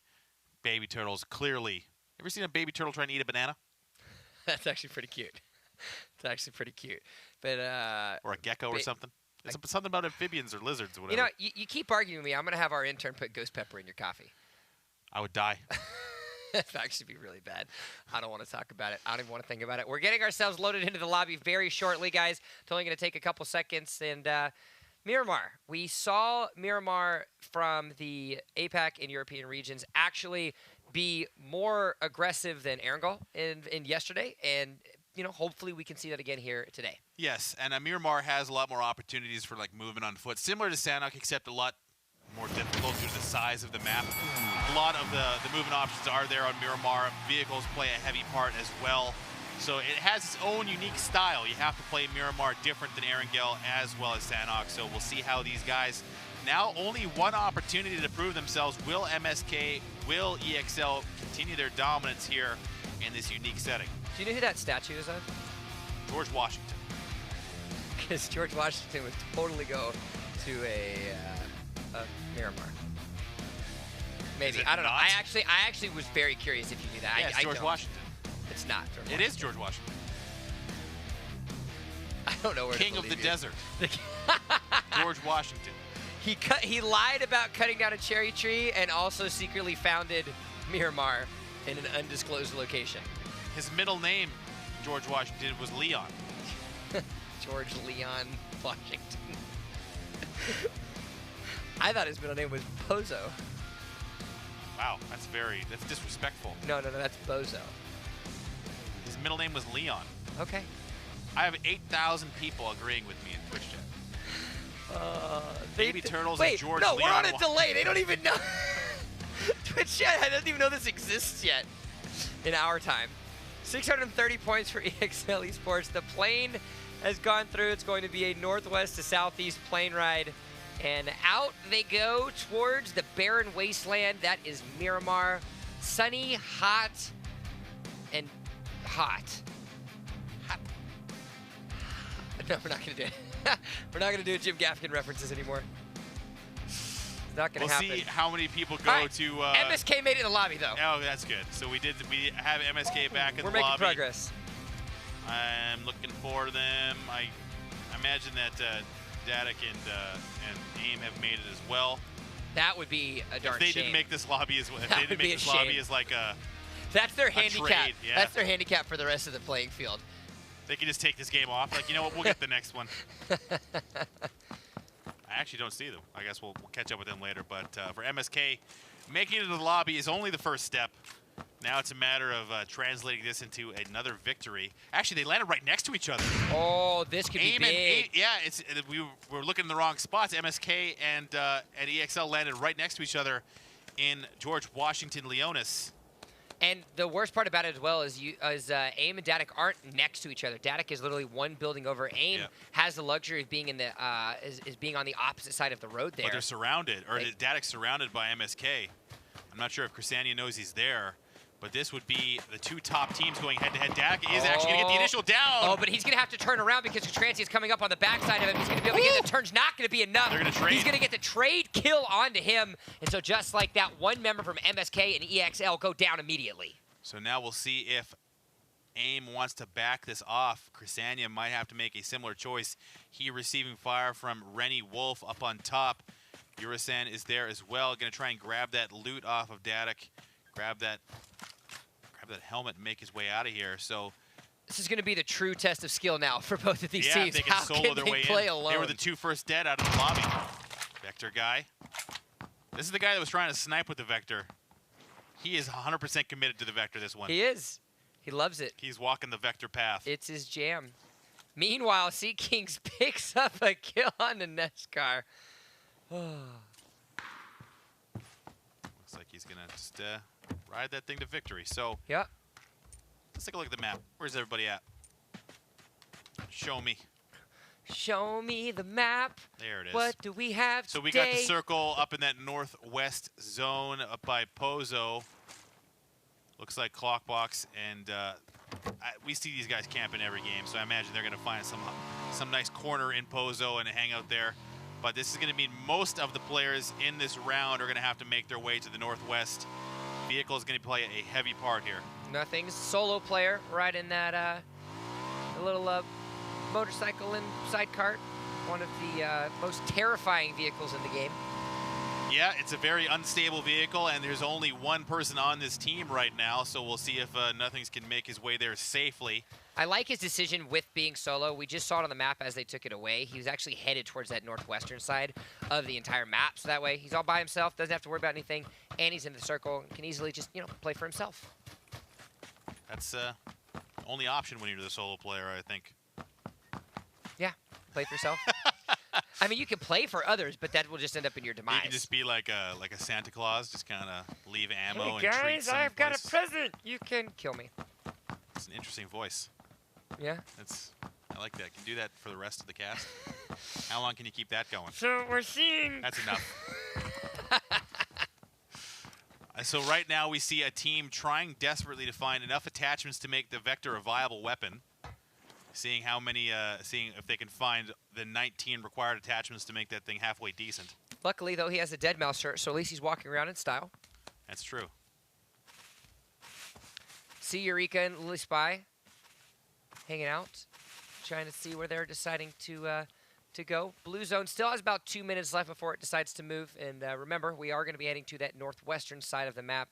As a result, with the size and the delight that is Miramar. We are going to have a little bit of a slower early game here. We're 5 minutes in. That's the way it goes.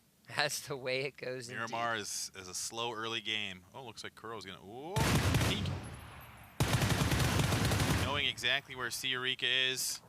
Jumping out is Kuro, trying to land those shots. Nothing landing true for him. They are all by themselves, though. So it looks like Toro is in a vehicle, but we don't know exactly where he is quite right yet. Observer, can you hit your X button for me? Hit the X button. There we go. Perfect. I wanted to see the silhouette for Siarika. Oh. What? I wanted the silhouette. Hey, all right, look. Yesterday you were a backseat gamer. Now I'm Today, backseat observer. Now you're a backseat observer. I don't think that one's in the rules. All right, I just wanted to see if they were going to try and battle here and see if we can get some context to how Siarika was going to move. But here comes Toro coming on that side. All right, you can hit your X button again. I just wanted to check. He hates you so much right now. He's like, don't tell me how to do my job. All the observers in the room, they're just starting up. They're just brooding right now. Shut up, Moses. You want that map? I'm never giving you the map again. No map for you. See this little monitor? You're going to have to strain your eyes. Again, guys. Another vector guy. Oh, wow. Makoto with the four-time sniper. That was the goal. It's a religion now. Yeah, the Vector Man. They've all heard me trash talking the Vector, and they're all going to start using it. What do you think the first commandment of the Vector Bible is? Throw it on the ground. Uh-oh, Kuro now smells blood. Oh, Lily Spy feels blood washing over him as Siarika just looking in a random direction gets flanked and finished. As Lily Spy and Siarika going down very early, a winner from one of our previous games. Gonna have to chill and hang out, as now you mentioned vehicles being oh so important, as they are going to have to traverse the barren wasteland of Miramar to get themselves into the circle. Phase 1 of the Blue Zone has begun, so we've got about 4.5 minutes. As you can see, players are on all corners and reaches of this map, but we do, with Pozo being in the center of the circle, there are multiple teams that have found themselves off into it. One of them being the delightful Thananong. I definitely botched that one. Swing and a miss. Swing and a miss. Strikeout. So Kuro still listening to the vehicles transitioning beside him. It's actually his partner coming for a pickup. So now they're going to have to make the way in. MSK just entering now the first zone. The blue beginning its encroachment. So talk to me a little in depth about this, Moses. You see where the circle has landed, and we see varying strategies on how these teams are planning to rotate themselves into the circle. Is there a more preferred strategy of where they want to place themselves, seeing where we saw that first circle play out? The first circle is not a huge deciding factor on Miramar specifically. I think that really any style you want to play in this case is fine. Finding a center spot around the Pozo region is okay. I think the hillsides are a better choice. I can see some teams have grabbed onto those, but it's really up and down through this region. You can see MSK's, well, the last remaining member, Chrysania, has taken up a compound, likely going to try and play a little bit passive, maybe pick up some extra ammo. But this hillside that I was just referencing is an important spot. But really the issue is that if it continues to center in this area, we see these Pozo circles go south of the city a lot, and that's that open basin just to the left of Kapoipoi here. So holding this hillside will be important, but it really depends on that second and third shift before you really decide where you want to play the end game.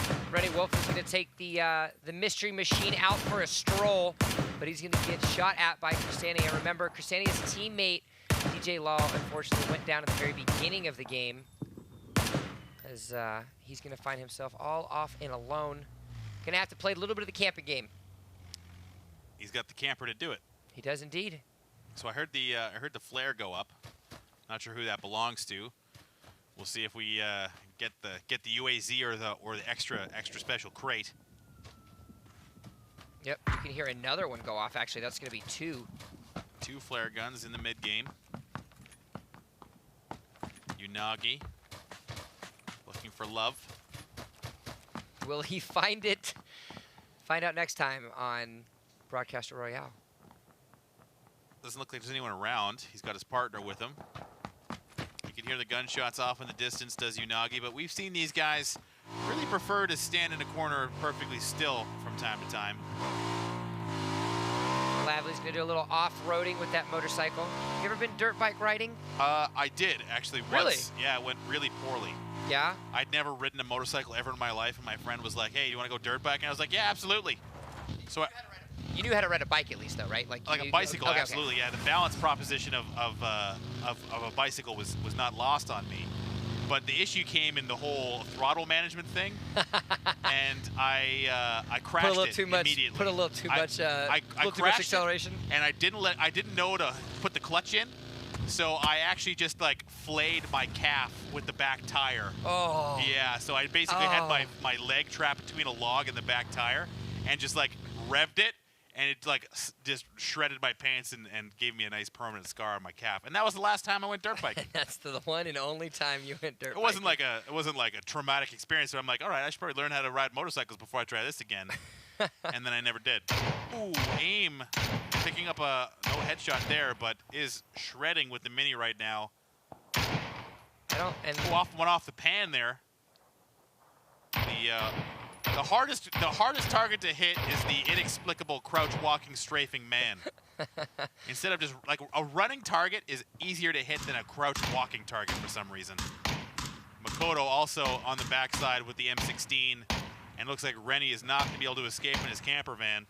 No, he's not going to be able to take the Mystery Machine out for a stroll any longer as the shots into the smoke are happening. But it looks like Yuri might be able to get a res onto him. Faces and Makoto trying to figure out they don't want to necessarily go off. Meanwhile, AIM realizes that the shots are happening, is trying to see if he can get a visual there on the Faces themselves. But instead, he's just going to continue to play safe. That solo life, interesting to see what happens when your teammates go out pretty early, huh? Yeah, you just kind of be the solo man, run around, try and pick up some kills. But for these Team 32 kind of stuck in their utility right now, they're in the smoke grenades rather, can't get out. They've got the utility down, and here comes the long-range ump. I don't know what word that was going to be, but the long-range ump is making a showing here. Looks like Makoto's just going to back this off. Team 32 doesn't know what to do with themselves. They're just going to have to chill and hang out at this point in time. They've got the smoke, but that smoke will expire at some point or another, and then that's when Faceless and Makoto, as well as potentially AIM, might have a visual on them. But oh no, it's back to the Mystery Machine they go. Marin, in the meanwhile, is going to pick up that kill on Galil on another side of the map, and now AIM's opportunity. A little too far away to lead properly with the Mini, but he's making the best effort. See if he can land something here. He's landing a little bit shy of home there, but for AIM, he's going to continue to put pressure on everyone he could find. Meanwhile, Huka is going to take some shots from across the bend. Has no idea where the shots are coming from, so he's just haphazardly running back and forth around. Going to end up healing himself up a little bit, popping a couple stims, getting himself back up. Meanwhile, Adoc's going to end up going down.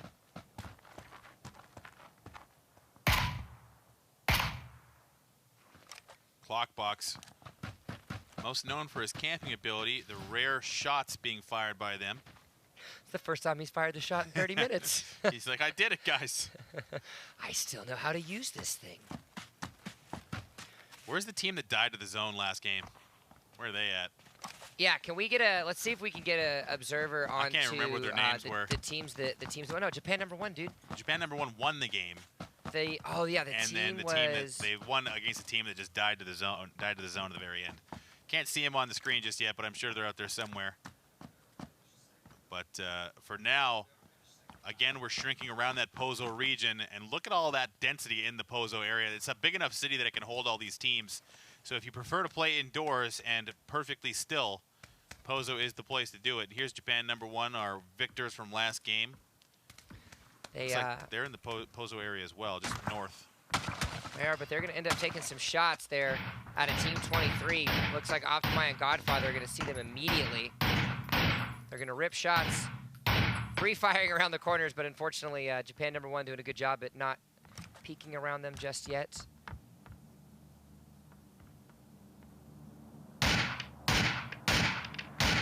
He's trying.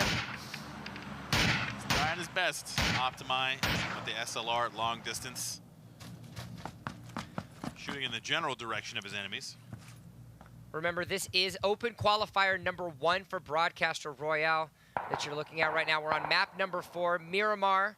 For those of you that are unfamiliar with PUBG and just joining us, we are on the Desert Wasteland map for PlayerUnknown's Battlegrounds. We have concluded 3 of the 5 maps for this APAC region. This is the open path, so everybody had an opportunity to sign up onto Smash GG, and then they were seeded then into 40 different teams. That's 80 players. They got an opportunity to come and do this duos tournament to qualify for the regional finals and then hopefully get themselves into the Broadcaster Royale finals, where the open path, as you are seeing right now, will go against the invitational path. There they are. Here's the second place team from last game, and would you believe it? They are prone in a warehouse in Pozo. It's Ohio and his partner. Yeah. Only the highest level of gameplay. What's his partner's? Motionless. Motionless. So this is the kind of transition point now where the circle is about to shift once again, and is going to go south of Pozo. Man, I called that circle like 15 minutes ago. That southern portion of Pozo in that open field is where we're going to see this circle likely end, and it has half of the bowl inside and the rest on the hills, as now Pozo is not necessarily completely eliminated, but now there's going to be pressure onto that town from all along the northern end where teams have kind of held up. So we'll see what happens in this area, as it's going to be a lot of movement happening. Oh no, the Vector guy's dead. Oh no. Or down at least. Yeah, he down. It was a 1-for-1 down, so teammates for both of these players are potentially still, or are still up and available, so they can find a way to reposition themselves. Let's actually see if we can get to them. Where is the Vector guy themselves? Yeah, they're off somewhere. They're off. We'll they're off catch somewhere. up with Vector guy later. It's Kakuro and Toro right now. Optimi also going down. And here's AIM, currently in first place, having to carry a game once again as his teammate went down first out of this match. And now he's going to have to try and make his way. He's actually got decent position here. He's in the hills around Pozo. Looks like he's in the circle. Doesn't have to move too far. And he's kicking for visuals of these players as well. You could actually see he saw. Chrysania's right next to him Oh, still. he is. I think he saw it was either Chrysanium or team number 7, I think. Or no, sorry, team 8 that was over there. So he's still going to have to make a decision. Meanwhile, Tochiro and A-U-N-G Ong are getting outside of this warehouse here. Maneuvering around the hay bales, but unbeknownst to him, you've got Asada that's right out there. He does have no idea that he's there. I'm not too sure if Asada can hear him. Not yet. The crouch walk is very quiet. It is indeed. Oh, there was a little bit of a movement. Team 17, they know that he's there now. Oh! Surprise! Oh! And he doesn't know that Asada is there, and just surprise, surprise, Shiro's finished off. But that was well played by him, but just did not get the vision onto Asada. A little bit too late, but he will get his teammate up, will he? 56 players left alive. We've got a minute and a half until phase number 3 is completed for the prep time for phase number 4. We did see, we heard flares come out, but we can get confirmation from our observers, but I do not think anybody's actually using that armored UAZ, or even potentially the giant supply crate. Yeah, it might have been just the regular supply crate. Oh, here we go. It looks like a building breach is on the way from Team 18. See if they can deal with this single camping Sacrificial individual. lamb comes through. Yep. Ooh, nice little couple headshots there. Gets onto Memento. That's going to wipe out team number 7. They will finish 33rd as Bleh is here. Trying to pop shots on the Triple C, but it's not going to be enough just yet, so he's going to take that little piece of scaredy cat and run himself right away to the other side of the warehouse. Legitimately the other side of the warehouse. Thomas, we've seen these guys in the past. Had a decent couple of games. Not sure where they're at in the scoreboard just yet, but for Team 13, they're making their way through Pozo. The blue zone is closing, and here they are once again. Oh, there they are. The second place team from the last game. It does look like there is signs of life from Motionless on the left-hand side there. Ohio also making some slight changes to his positioning, really holding on to that. They're still moving to show the observers that they are alive. Yeah. They are indeed not. Signs of life have been confirmed. They are still breathing. The heart is still pumping, and they're hanging out. Chrysanthia actually ends up picking up a kill onto Scarlet, the one that ended up unfortunately drowning herself in the last match. 54 members left alive. Duckman's TLE. Chrysanthia goes down, though, so MSK is out. They're going to end up finishing 32nd. Wow, that is not where you want to be. You can take a look. 32nd place. That's tough for them. It only 32nd place awards you 40 points, so they're still going to stay themselves in the top 10 probably. Yeah, but that's going to be downward on the leaderboard for this team. Now it's just up to EXL to maybe try and sneak their way into the top 10, but still 31 teams left. But this next shift is again moving us right on to Pozo. So for some of these teams that prefer to not move at all, as AIM, there we are, just talking about it, picks up another kill. And this is really important for him as well because of the fact that he's been slow playing. He hasn't had any type of frags, hasn't had any type of opportunity to get some extra loot as well. So looting this dead body, getting himself some extra resources can help him out as we shift ourselves to the later stages of this game. So now the city fighting is going to be a big feature here because everyone's now making their way in Japan #1 on the way through as well into the city. And you can't even really play the edge. The edge is going to be hard as well. There's going to be a lot of teams forcing the win with still 30 teams alive, 51 players. And look at the southern side. This is kind of the death circle now. Yeah, look at the southern side of this as well. You've got a couple teams. They're going to have to be moving in and out. You've got a couple of vehicles that are going to be helping to get to. Meanwhile, Bro Street's going to be able to take down Japan #1, and Japan #4. And Japan #1 also ends up knocking himself out via the unfortunate timely with the vehicle. Ong is kind of stuck here. Gabba's got him hemmed in with the mini. The circle is forcing both of these players to move.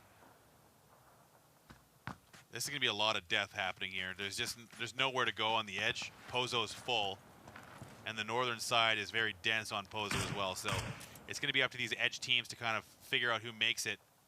Ong has not moved. He's going to be stuck in the blue.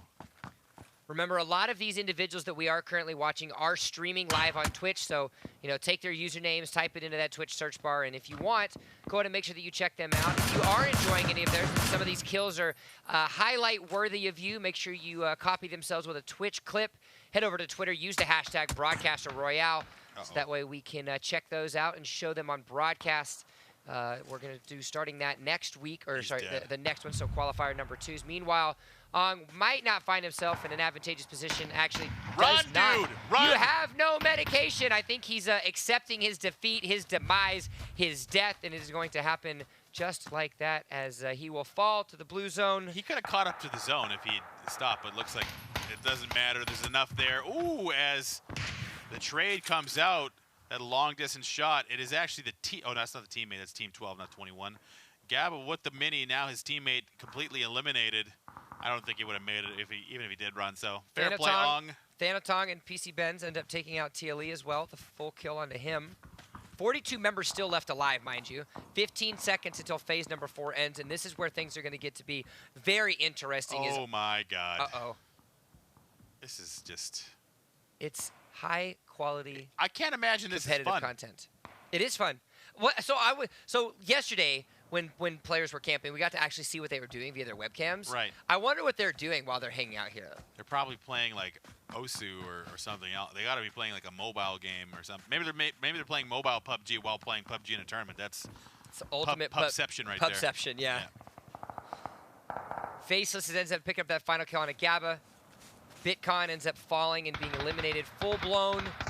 And this is where things are going to be real fun. We can take a look at the map now as AIM. He's standing perfectly still, AIM. And look, now you've got the circle being rotated to the southern side of Pozo. Still a couple buildings left in play. And the real question is, and I'm going to look and have to see. Oh, my God. There's so many people coming out of Pozo now. Sadly to some, happy to us, our second placers are going to have to move, as you can see them, Team 35. Yeah, up at the top right. They unfortunately are going to have to move from their camp position and migrate. So we'll see now if that is going to mean instant death. as soon as they have to move. They're on the way out of the zone. You know, let's take a look at them. I want to see how. Can we kick over to Team 35, please, and let's see. I want to see what happens. They are going to end up running into Team 31, though. Yes, there are another team that has occupied the office building right next to them. So, luckily, they are also completely passive. They haven't moved an inch. So Ohio, now getting shot in the back. Julio jumps out, and now it's his teammates down, and that is that. And just like that, the first engagement they get into, they immediately lose. 22nd, unfortunately, they aren't able to secure themselves a higher place finish than what they had the last time. Makito faces his teammate, ends up falling, getting full finish by Unagi. So he's unfortunately going to be us. The clock box picked up a kill onto Asada. 29 members left alive. It's a dead body. I think he just killed that guy. He did. Let's check back in with YouTube aim and see where he's at, because his rotations, thankfully, he has been graced by the circle in a lot of different instances in where his directionals have been in this current time. Sitting on the outskirts and on the circle, great positioning for him to be able to use this 8x. Got the high ground position just inside the zone. He's got great vision here, but you have to silhouette essentially to get anything going. And this is the remnants of all the Pozo teams being forced by the blue into each other now. And Team 30 Thanatong is there. Bro Street and Zanzi as well. Yeah, Bro Street's there. Oh, the zone has arrived. Nothing too crazy happening just yet. That slow crawl on circle, you can look at the outer skirts. All of those northwestern teams are starting to move. As Lavely and Sabrak end up falling down for Roja almost immediately. 25 members left alive in this game. Circle continues to close. Just coming in on the edge are some of these guys, Triple C. And it's at the point where it hurts. Yeah. It's hurting, so you can't play the circle in and out because you are going to take up too much of that subsequent damage. Meanwhile, Triple C's are able to secure themselves a kill onto Yuri-san. Getting pushed though, he can hear the footsteps. Not going for the med or the res on feed. Now getting shot in the pan. He's got to come around. Now he's being pinched. Mori bleeding out slowly. Only 48 seconds before the blue begins to move again, and they've moved completely off of Pozo into the southern hills. Oxygen's all by himself, getting the slow little creep on. Explosions happening across the map because, of course, why not? Add some dramatic value into it. Unfortunately, Mori goes down, so now it's on feed by himself. YouTube aim in the meanwhile is able to get a full kill there onto Roja, so he's still slowly but surely racking up a couple extra kills, furthering the lead of this #1 team. Yeah, I'd like to see, he's actually got eyes on another team as we do see this 1v1. I'm not sure if it's going to develop or not. This is essentially going to be between on feed and Oxygen's. Oxygen knows exactly where he's at this point. He just saw movement as well. As we move back into Pozo. Now only 1 second, the blue zone starts to move. This is where all the pressure is going to mount. They're on the far side of the circle in this northeastern, the ones that are still on that southern side of Pozo, so they're going to have to be a little bit careful. On feed knows he wants to try to get something, but Oxygen has nowhere to go. He's trying to get a little bit of a flank. Be a factor. Oh! Lands a little bit and does finish him off, so Triple C is down. Oxygen wins that. And now YouTube aim up atop the hill. The watchful eye is still there. Thomas now by himself, losing his teammate. All these Pozo teams are being forced into the open. It's just an edge battle. AIM takes out another solo, securing himself at minimum 14th or 13th place, I should say. First picks just up that ride kill the blue. Onto Trav. Thomas, all by himself, sitting at 2 kills. Meanwhile, though, and Basicod is going to just curd right around, pick up that pop. Julio, meanwhile, is going to get one onto Trav as well as Clockbox. 11 teams left remaining, 14 members left alive. Phase #6, and Basicod's going to take a lot of damage as he cooks that grenade. Oh, AIM picked up another one. Oh, geez. 5 kills is where their team is sitting at, 4 of which is going to be onto him. Oh, baby. Let's go, AIM. Going to try to get a little bit. Oh, that Mini 14 is going to get a little bit of damage. Another one. Another instant kill. Yep, instant kill for him. That's going to be 5 kills, and he is in a great position, but he's going to have to be careful now because he is going to have to force to move as the circle is southeast of his position. Only 1 team is what it's looking like is in the proximity of that circle. So everybody is going to have to be forced to leave outside of Pozo as AIM takes more shots now. He's going to be able to pick up that down on Akuro. Going to try to get himself that full finish. Oh! He should bleed out. I don't think Toro can go for the res. Yeah, he's going to get another kill. So AIM doing work here now with 6 kills individually. Remember, his teammate died first. Look at his ammunitions though. He's only 30 over 22, so he doesn't have a whole bunch just yet. He could probably pick up at least another couple of kills before he needs to switch. But the 8x is no longer going to be a factor here once this circle begins to close. Another 27 seconds. He's got this high ground spot. I think he can ride it for a little bit further, but now he's going to go back and check the edge of the blue. Oxygen is on the bottom of this mountain here, as well as Bro Street. Yeah. Bro Street's going to have to be forced to move. He was behind that rock, but now the blue circle is taking in and doing a lot of damage. He needs to be careful if he doesn't want to get knocked out by the storm. Yeah. Sorry, what? Huh? What did you just say? It's the blue circle. Oh. The blue circle. One more and you're ejected. Don't you replace me. Don't you threaten me with I'll replacement get the intern by the back here in a minute. Furs spraying away with the M4. Oh, I got caught out hard on that one. Oh, wow. That was rough. 6 kills for the squad. Oxygen still holding on. 2 kills for him. AIM has made the way into the zone. Now taking the center is going to be able to look back at Bro Street and Furs and all the rest trying to make their way in. And look at, a little shot there from Type X. Going to pick up that down onto Furs. His teammate, I don't think he's going to help it. Oxygen to Bro Street, surprise! Bro Street is a dead end as Oxygen ends up cutting the life out from him. Watch AIM win this game. That would be amazing. That's going to be quite interesting. Possible. It is. Now, AIM also heard the shots coming from Oxygen, so he knows that there's someone. Is there any teams left? I don't think so. I think everybody's a solo at this 6 point. alive, 5 teams, so there is at least one. Yeah, there's one duo. Yeah, one duo somewhere. Ooh, Mao. Taking a grenade. Furs is going to be on the outside. He's going to try to get himself to loop around. This is a great ending spot for these circles as well. Yeah, all these little hillish areas, as it looks like Team 31, Furs and Julio. So for these are the only duos left. This is the only duo left. The zone has gone to Bro Street. Toro's there as well. Oh, YouTube's got the shots. He sees Bro Street. He doesn't take shots just yet. Bro Street's got a little bit of cover on this rock, trying to see if he can get himself a loop around. YouTube AIM doing a really good job at being cautious here. He might steal that kill. Bro Street might go down to YouTube AIM here. Yeah, he will. Can we stick on YouTube AIM for the rest of this? I want to see how he plays. Yeah. This is he's the top place, right? So let's kick on him. I like the way that he's managing this end game very well. He knows all the shots are coming from the southern side. Yeah. Yeah. So he's doing a really good job at looping himself around. He's going to be on the coattails actually of Julio and Furs here. He's just going to look at the edge of the blue and make sure no one sneaks in around him, and he's got cover on his side.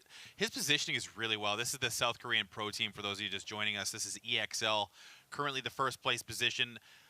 Dadak went down first in this game after getting a kill onto the second place team. That was the last stim that he used, though. Yeah, so he's going to have out of boosts. Yep, he's going to have to be a little bit careful. Has some bandages, has 3 first aid kits available, so he has a couple meds. Unfortunately, though, he is going to be having a 2v1 situation. He's going to be going up against Team 31, but just like that, the headshot happens from the M4.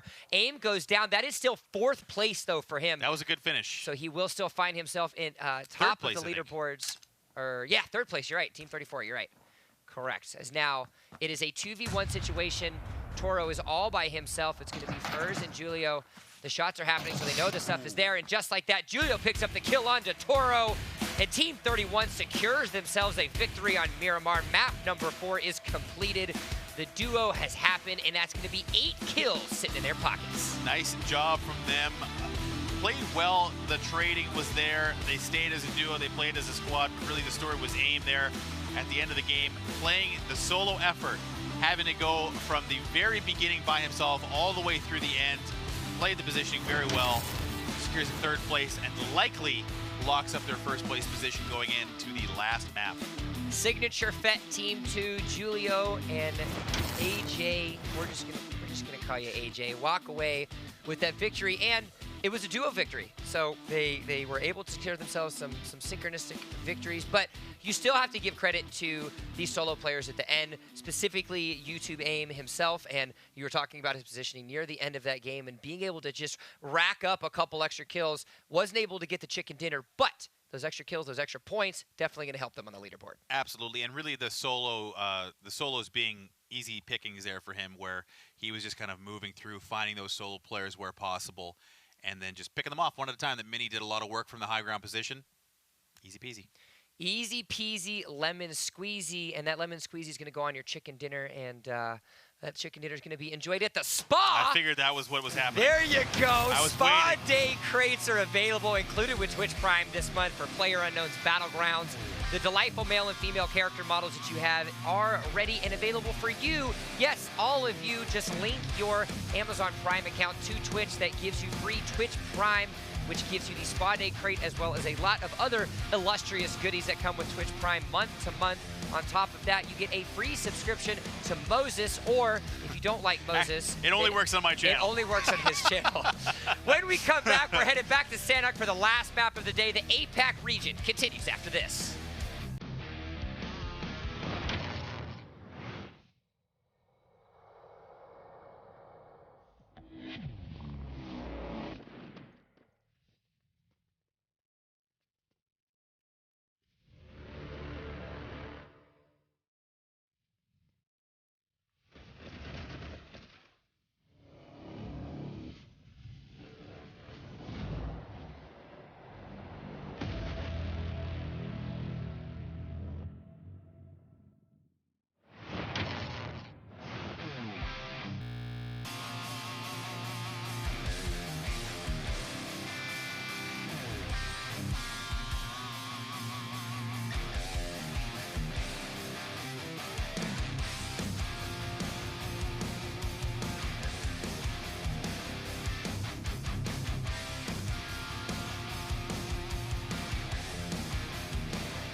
Welcome back, everybody. Broadcaster Royale. My name is Jump. I'm joined here with Moses. I love that smile. I don't know if it's a smile or a speak of disaster, because disaster was exactly struck to multiple members that we have been focusing on throughout the entirety of this qualifier. We had our top two at one point, MSK and XL Esports from Singapore and Korea, respectively, had one of their members fall out at the very beginning of the match. Yeah, and it really cost MSK. I don't think they managed to get out of the top 30, whereas EXL, on the back of AIM, found themselves in the top 5, I believe. So they came out third place. So I'm imagining once we see the leaderboards that we'll see EXL on top and in control here going into the last map for this qualifier. I think as high as AIM was able to acquire with kills as well as their top 5 finishing. Yeah. I think that, and you mentioned this before we kicked to the break, but I'm almost certain that they've almost clinched the #1 spot. I think so as well. They had enough of a lead that I think that the #1 spot is essentially theirs. Yeah. And it does. I mean, really, this isn't. There's nothing on the line here other than just advancement. Yeah, you just have to be top 20. But with that being said, with MSK missing a map as well as falling so low, there is a slight chance that they might be on that bubble for that top 20. Yeah, so, out of the top 10 for sure, I think. Well, it's top 20 make it to the regional finals. So, yeah. I think they just fell out. They were in second place, missed a map, had a bad game, and now might be out of the top 10. That's a far drop from that second place position. Something we're going to have to track, and we'll make sure we'll let you guys know that once we do figure it out. But in the meanwhile, we're going to go ahead and take a look at the kill standings as it is to date, post map number 4. Of course, XL Esports sitting at 38, 19 kills over the next closest, which is a two-way tie between MSK Poseidon and Signature Fen 2. That's a lot of a gap there between these two teams at the top. Not so much as we get down the leaderboard, but clearly you can see EXL very deserving of their top spot currently. And really, AIM is just on fire on the back of that game where he just had to carry his squad to victory, or close to victory anyway, to third place. A little bit of inflation, that 24-14, because Datic died very early in map number 4. But regardless, still being able to toot that horn to the exquisite nature that he is, it's doing pretty well for them. But with that being said, we do have point standings as well. We only have the top 8 for you to show right now. Once we get into game, we can show you the entirety. Doesn't seem to matter. Entirety of the 20, but it doesn't. You're right. It doesn't seem to matter now. XL Esports, they are at 847.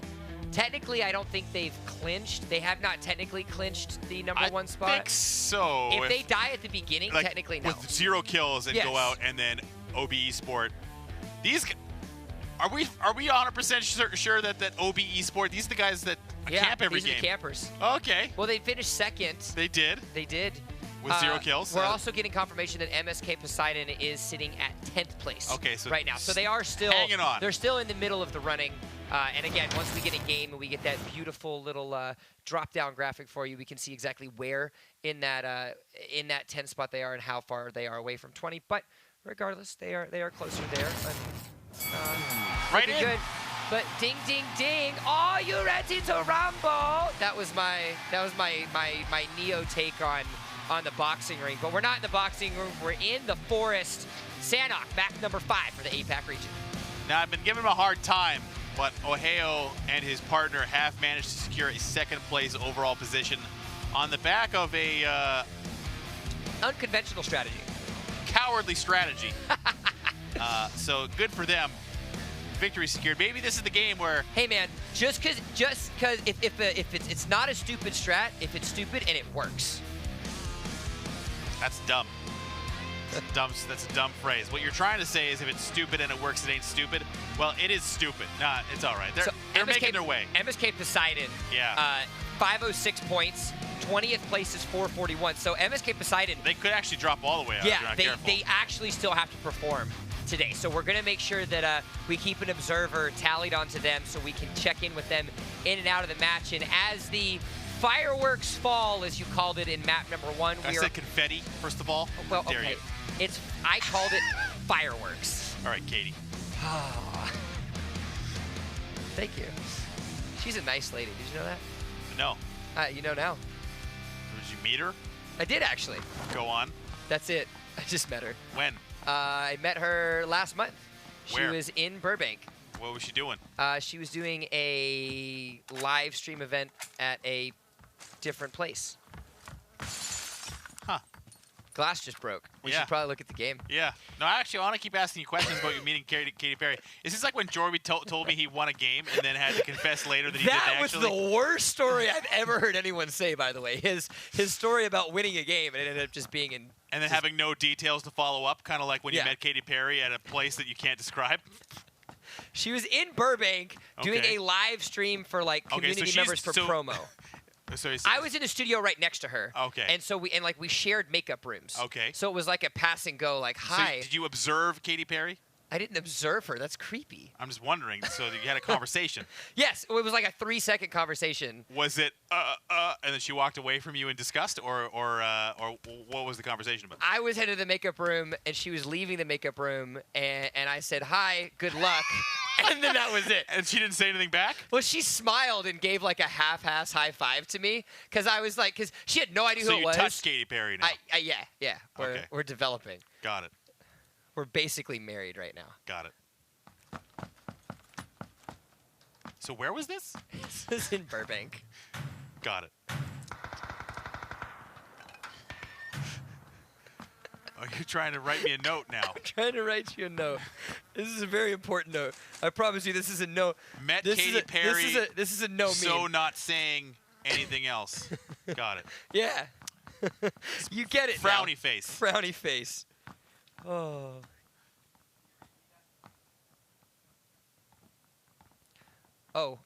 So in the midst of Katy Perry's blasphemy, YouTube aim just went down. Oh, did he? Did he get full killed down? I was more interested in your very flimsy Katy Perry story. Faceless ends up getting knocked there by Gaba. Can we get a confirmation? Did AIM die or did he just get downed? Yeah, well. He died. AIM is dead. Oh no! Wait, where's Dadak then? Dadak's got. Now it's up to Dadak. Now it's up to Dadak. Meanwhile, Gaba, Makoto's there holding. They're in the school building of the. Ooh.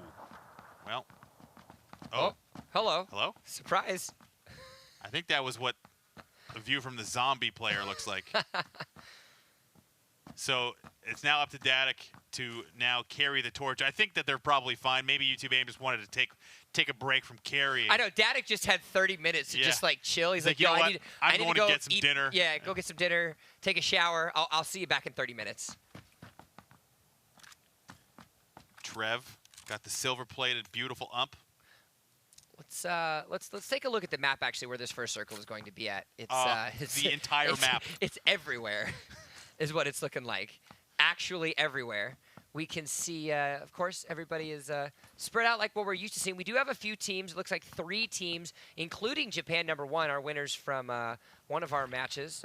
Team number 5 on your map is sitting at the outskirts of boot camp now. MSK, they are what you can see over there by the quarry. They are around Toro, Team 15 as well as Team 3, so they've got people in their area, but it is again with your food. beginning.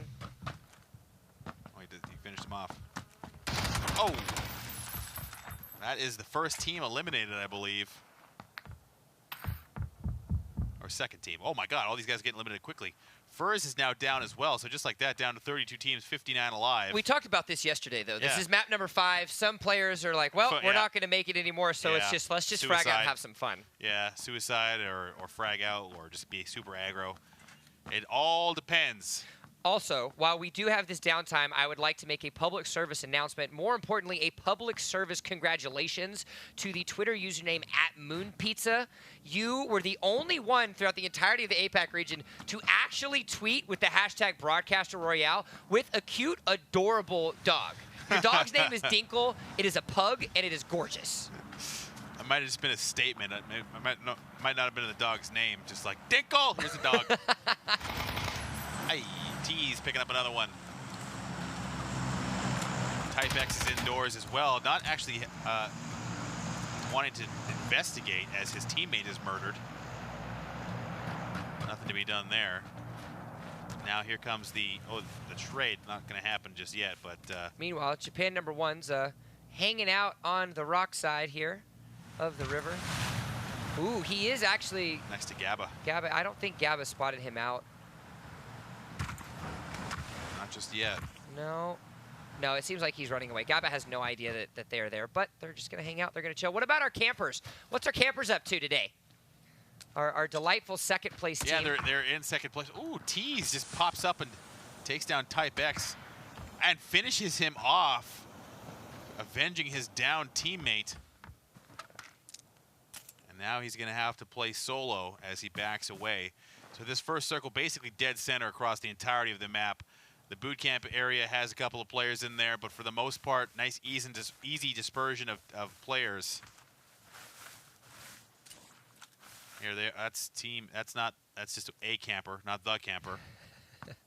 There are a plethora of them. There's a couple. You know what? It's funny. We see like on two ends of the spectrum, like the Korean team, EXL playing extremely aggressive. Doesn't matter. Like all the way through game number 1, their style hasn't changed at all.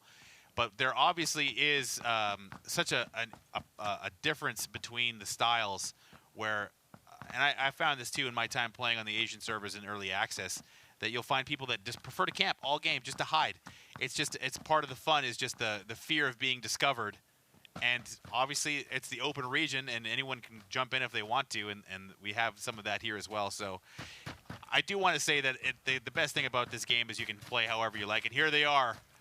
And they're moving. And they're moving. We do, and to kind of piggyback off of your comment, we do give a lot of slack sometimes to the camping play styles. We definitely, I favor the more aggressive style personally as a player. Yeah. I know you talk about it's more exciting. It's more exciting for us as individuals, but there is just as much much reason to play this. You can win Battle Royale in a million of different ways. Yeah. And their victory, despite the criticism that we have given in a comical fashion, naturally, they still have found themselves up at second place. Yeah, and I mean, it's about qualifying and winning. You can do it whatever way you want, and they have found themselves now in a position to continue. Gaba finding Ryo in the back, and Skiv is a little bit further away, or Skiva a little bit further away. He will have his teammate taken from him, so now it's technically a 1v1, but they're further away from each other, so it looks like for Japan number 1, they're going to want to disengage here.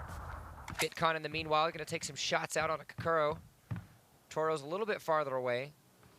Bitcon doesn't have a visual on anybody quite yet. BitConnect. We can see DJ Lal from MSK, a team that we have, the team from Singapore that we've been catching up on throughout the entirety of the maps thus far. Now this next circle has continued to stay a little bit more centralized. Boot camp still into play, as well as lots of these little river areas throughout the middle of Sanhok. Let's take a look actually and see what we're having from Dadik. I know Dadik, the Lone Ranger this time around, as YouTube Aim unfortunately found himself finding a death screen in the earlier stages, or the earliest stages of this game. The first stage was being dead. Kuro and Toro on their way through. Finns are next to them, but they are indoors. Galil JP and Basagad. 54 players left alive. Phase 2 has officially started, so we've got just under 2 minutes until that decides to figure out where it's at just now. Chillin'. The wide. I love the leaning full peak. The full body peak. Yeah, we've seen that a couple of times. Ooh, Dark Knight being pursued by Tochiro and Ong trying to get away. The hunt is on. Dark Knight. That was my Batman impression. Did you like it? Can you do it again? Batman. I am Batman. Oh, got it. Yeah, it's now I can. Oh, Dadik is dead apparently. Oh, apparently that's that happened. So that's that means the EXL is eliminated. Well, they can phone it in. They'll be fine. They're chilling. Yeah, they have no reason to worry about anything. They are going to get to sit nice, healthy, and comfortable until August 11th. Oh, sorry, August 12th for the regional finals. And finding out themselves, the little Car 98 misses. Tochiro unable to hit that shot into Drakari. I think it's Dracaris. Dracaris. You know, like what the hell's her name? Khaleesi. Khaleesi. She tells her dragons to torch people. Dracaris. And yeah. then they just burst up in flames.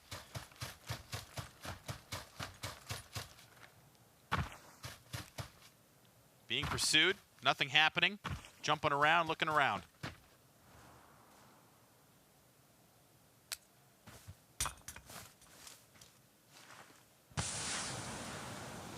Here's Rennie, covering himself in some smoke. Just chilling, getting some pressure. Have to back it off. Yeah, a little bit of a slower Sanok than what we've seen currently. Just as I say that, Seeking Jaws picks up a team kill there on a 21. Kit Crazy and Scarlet end up falling. Meanwhile, Up to My and Godfather, two teams that actually find themselves in the top 10 and have found themselves quite frequently in such. They've done a pretty good job. Meanwhile, Sabrak and Lavely. There we go. So we've seen the circle, I think, in the past. The boot camp is kind of in the center, but now there's going to be a lot of pressure on the southern portion of the play zone. Everyone's going to be headed that way. So we'll see what happens. Probably some death, I would guess. It's a good assumption. Meanwhile, MSK, a team that we have also frequently been keeping a track on, haven't acquired themselves any kills just yet. This is their time. Yeah, they've done a pretty good job at getting themselves fully looted, though. You can see Chrysania's got plenty of setups for his weapons, as well as med stims, all the like, to be able to help him out as we progress to the mid stages of this game now. Again, Circle continuously keeping towards the centralized side. People aren't having to move vastly from one side of the circle to the other. It's been a pretty good job at getting mostly equal parts in, as it looks like lots of people are converging around this boot camp area. Arimated hanging around. A little bit of a slower of a start, I think. Ooh, got popped in the head there. Kuro goes down. It's actually Chrysania getting that initial down, and Basagod is there as well. They're actually by themselves, looking at the back end of Toro, seeing if they can spot him. Kuro down a little bit further from his teammate. Aussie knows he's there. Oh my gosh, just allows it to happen. Again, another a snake in a bush. Just getting murdered. That's that. Call the cleanup crew. Oh, they're starting a motorcycle dealership in this hut. They are indeed. It's the black market of motorcycles. Do you want to see my Kawasaki? I got this one back here. Got a nice little it's a Yamaha. Yamaha. Nice little Yamaha. Oh no! Nothing's being displaced. That was a potato fight. Yeah, but it was also Nerves of Steel. Nothing's just full-fledged running into Sanzi. Decides to go in, pick himself up that kills. Got plenty of meds as well as the ability to loot fallen teammate. Tochiro in the meanwhile takes down RJ Marin. 48 members left alive. Sea King on the edge. His partner going down. Tochiro picking up 2 early kills. And now with this blue zone beginning to close, we've got about a minute before it finishes its transition. You can see that boot camp area getting more and more dense. The northern portion also on the edge. I think the edge play in Sanic is a little bit more prevalent, just people trying to play more passively. Dark Knight has actually been overtaken by the team that was chasing him. Unfortunately, though, depending on where this next circle is, you've got members like Team 32. They're doing a good job of crossing the river already. Team 33 is on the western side of the circle, safe right now. But unfortunately, they're going to have to be forced to cross the water pretty soon. There isn't a bridge or anything of the sort, so they're going to have a very difficult time.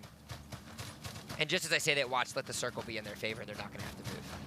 And since it's been coming up so much through the chat, I wanted to let you know that I have taken a couple of codes from my personal stash for the end of this broadcast. I've got them written down here, and I'll be reading them out here at the end, so be ready.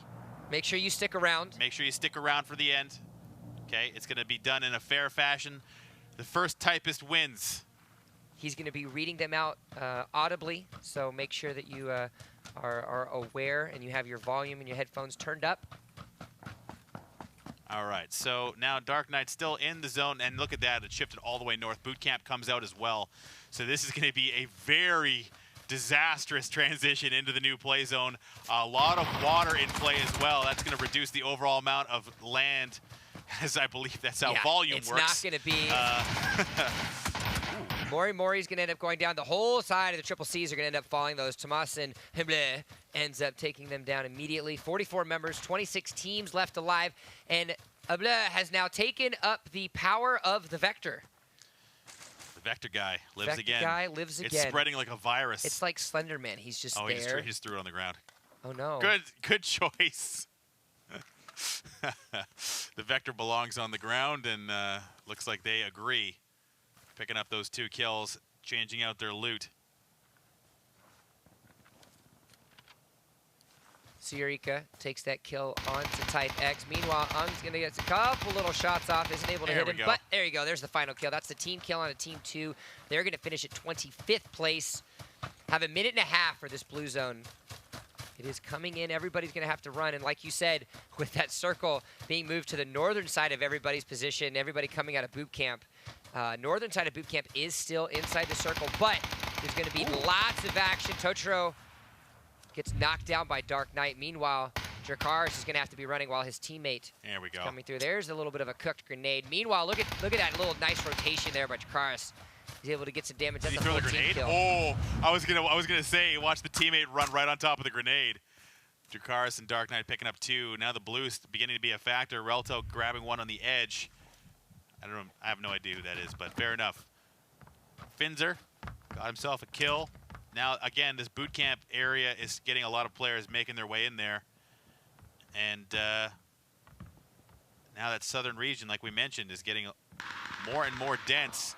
And now the kills are starting to come very quickly. Look at all these teams right on top of each other. The return there, Toro and Kakuro pick up that kill on Anabascad and Galil.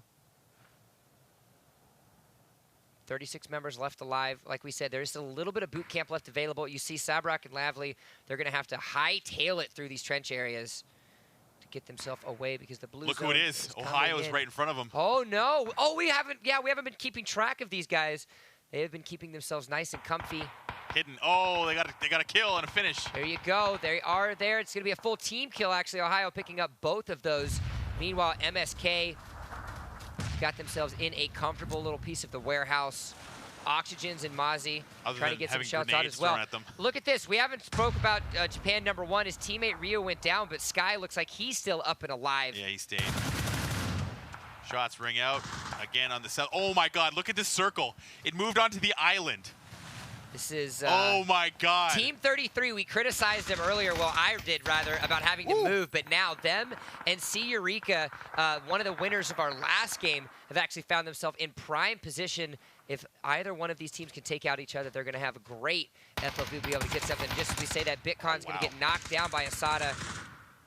It's going to be a full team. This is going to be interesting. Yeah, this There's basically nothing in the zone other than that island. Everyone's going to die. There's no way around it. Ohio, again, continues to pick up kills, so it looks like our team 2 might hurt us. They might be in a position, like we said. Oh, they're dead. Well, still, that's that. They were still able to get themselves some decent, decent amount of kills. Finzer picks up that headshot onto Asada. Oxygens onto Trev as well. And again, this next phase is going to start in 30. Oh, actually, it's already done. Yeah, it's already on the way. Yeah, like everyone's being forced into the river. Jump, dive, swim. This sucks, dude. Yeah, this is one of the worst circles you could have chosen for you. Oh my God. So Sky's not going to be able to escape this. He's either going to have to drown himself or die to someone shooting at him. MSK is also on the way. Oxygen just trying to get some meds going. Nice tag team there. Entro will go down. Trev as well. The zone has arrived. Now everyone on the island is shooting at everyone trying to get off the land. Sky does end up drowning himself, unfortunately. Xavier Mal, pitch goes down. There he is. Finzer loses just himself like that, to down the to blue. the top 10. And this is where MSK's there too. And look, the circle again, even more into the island. Yeah, it can't go under the water, so I mean it's going to continue to circle around the island. That's a tough dice roll, but MSK right on top of Team 4. Oxygen's there, picking up a couple of kills. MSK has been playing well. I think that grenade was meant for MSK, but only served to alert the fact that there's a team below them. Yeah, they are aware that Enterbeast and Trev are in that general area, but now MSK's going to have to move. The circle is chunking them down. Oh my God, there's nothing to be done here. Like, I'm assuming he's trying to play the patient game, but they're not going to be able to get it fast across. Yeah, they have to try and outrun the circle now in the water, which is going to be difficult. Very difficult for them indeed. Chrysania took damage as well. So. Oxygens falls to the blue. 9 left alive. PCB Benz and Thanatong going to have some nice little areas to get some shots. MSK is going to be very low. He's going to end up drowning. There's an MSK that goes down. They're going to end up finishing at 6th place. Mozzie's going to end up falling as well, so they're going to end up at, they're going to end up 5th place. MSK is going to end up at 6th place. Apologies. 6 members left alive, 4 teams.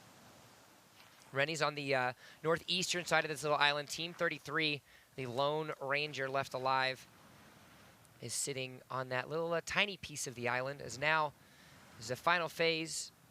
Number 7, second to the final phase, rather, is going to come into these little areas on this northern side of this final remaining island. As now Sierika, they won 1 game before, have an opportunity to get themselves a 2-peat. Just gotta, that's, what? A 2-peat? A 2-peat. I'm going to call it a 2-peat. It's called a repeat. It's a 2-peat. It's not a 3-peat, it's a 2-peat. Got it. Rennie's down, and now only 5 remaining. It's up to a duo plus a solo left. Xavier, it's Keikis. So 2v2v1. We'll see who comes out on top. Ben's got himself 4 kills. Thanatong doing the best that he can to live up to the conquering ways of his big brother.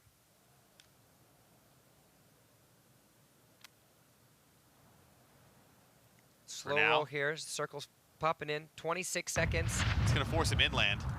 Xavier's going to have to come and swim across this water, so he's delaying it as often or as much as possible, so that way he can hopefully make sure that these 2 duos are fighting each other, so he can well, he's walk stuck in the blue already. He's already taking damage. Yeah. He's not going to move. Now he's going to try and med. I don't know if he's going to even try and make a play for it. Oh, we spotted some movement through the grass. I think Sierika and Lily Spy have been active enough and have taken enough control that they can just, yeah, he's going to die to the zone out there. Yep, he's gone. Great job. There you go.